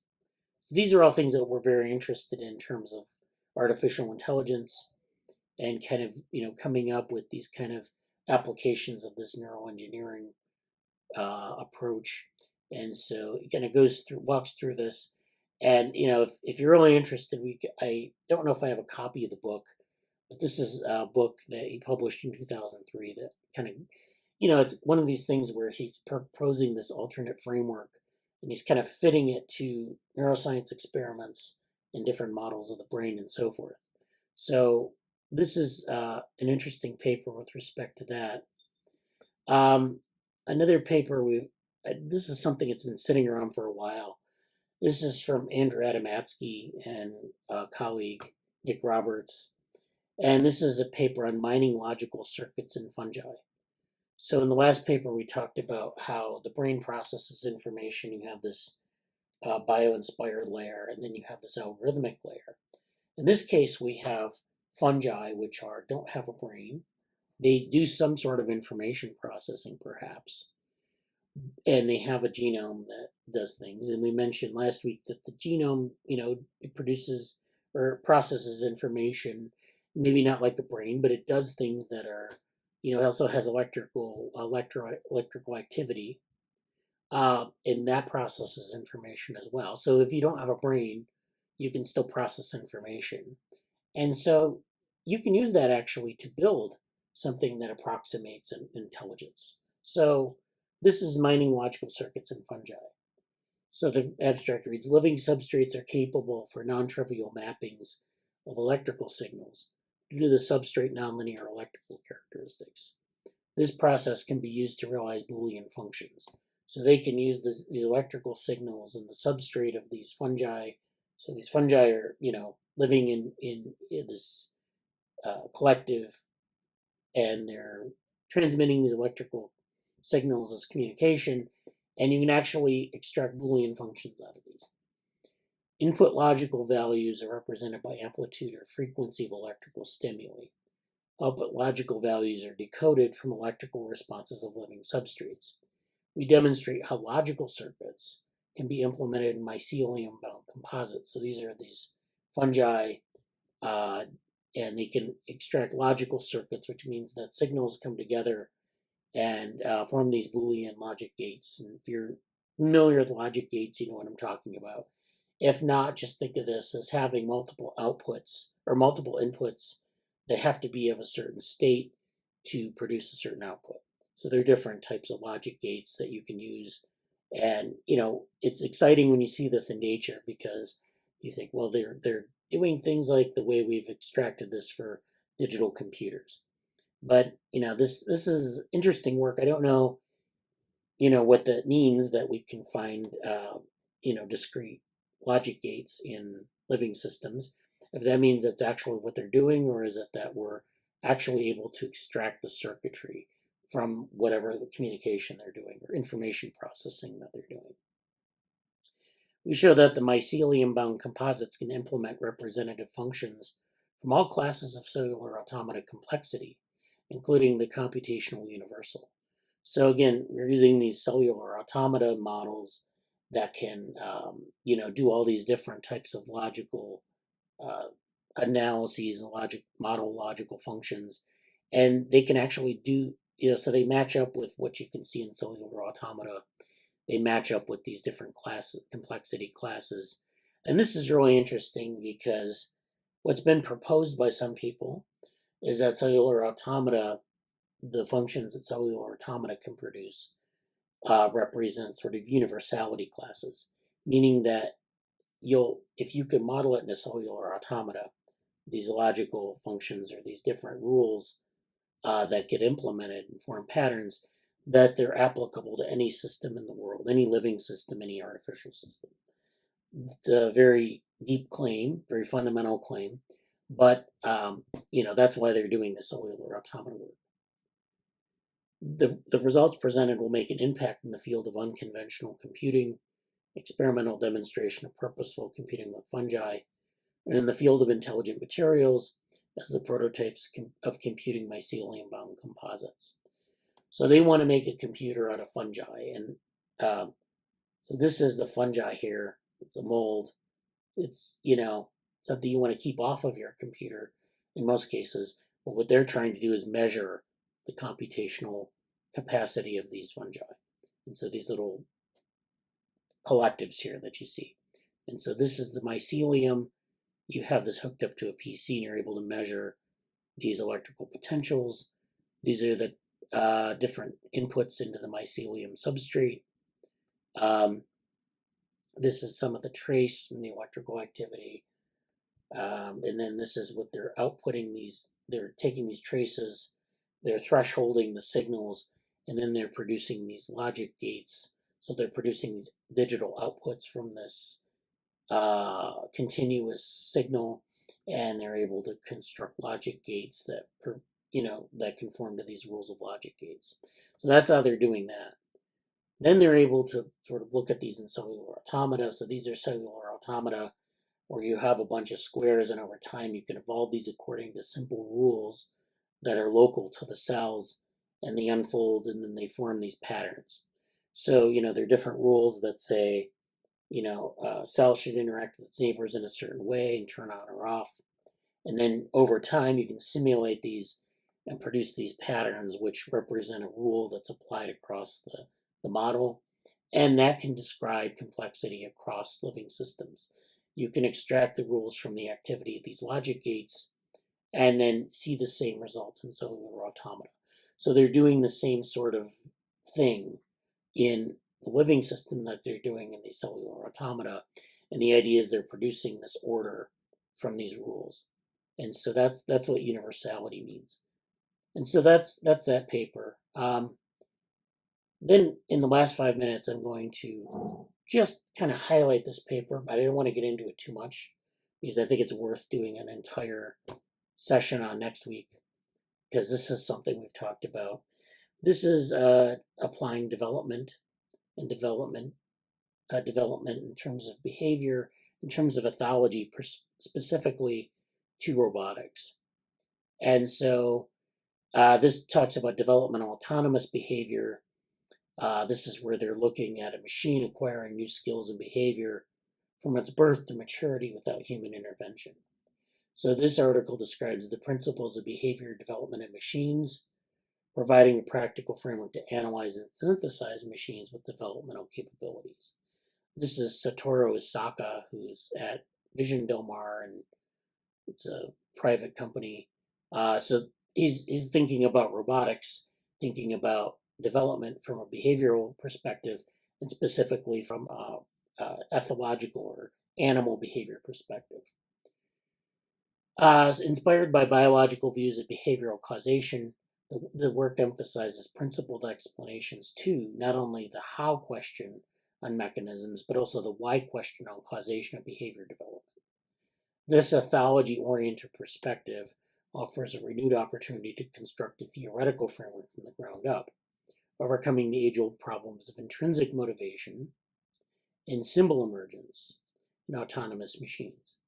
One of the key contributions of this article is the logical explanation of why and how value systems drive successive development of memory functions, resulting in progressive changes in behavior from innate reflexive to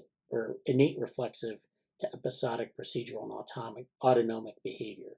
So in the behavior of animals, like there have been experiments in chicks and other other animals where they are born with this set of innate responses. So you'll have things that are very reflexive behaviors in very young infants or in hatchlings, and then those innate behaviors become sort of more complicated over the course of development. You get episodic behaviors and episodic memory, you get procedural behaviors and procedural memory, and you get autonomic behaviors, which aren't reflexive, but they have this aspect of regulation to them. So that's what they're trying to replicate in robots. Another notable contribution is the logical and plausible explanation of why and how a physical sensory motor system becomes a symbol processor, fostering conceptual and social behavior development. So this article provides an extensive review of prior research, followed by detailed descriptions of the causality and mechanisms of behavior development, and then concludes a discussion on criticism and future work. So this is, like I said, we're going to get into this maybe next week a little bit more deeply. I think it's a good paper with respect to some of the developmental stuff we've talked about. It's a little bit different perspective even from the other stuff we've talked about, but I want to compare and contrast. So Amanda said awesome with respect to this paper, I guess, or no? It was responding to the fungi computer. Okay. But also the developmental one is very interesting, and I'd love to return to it next week. Yeah. So any comments or questions on this? All interesting stuff. Lots to do. I just want to like start writing a bunch of stuff. So good stuff. All right. Morgan or Pratham? Oh yeah. Pratham said it's definitely interesting. Love to read the paper again. Yeah, I'll put these in the Slack so we can like look at them. We'll definitely come back to the development paper next week. Maybe the fungi too.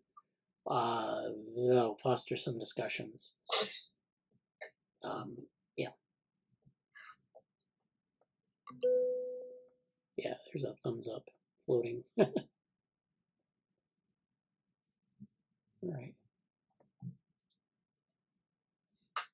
If there's nothing else, I guess we can end for today.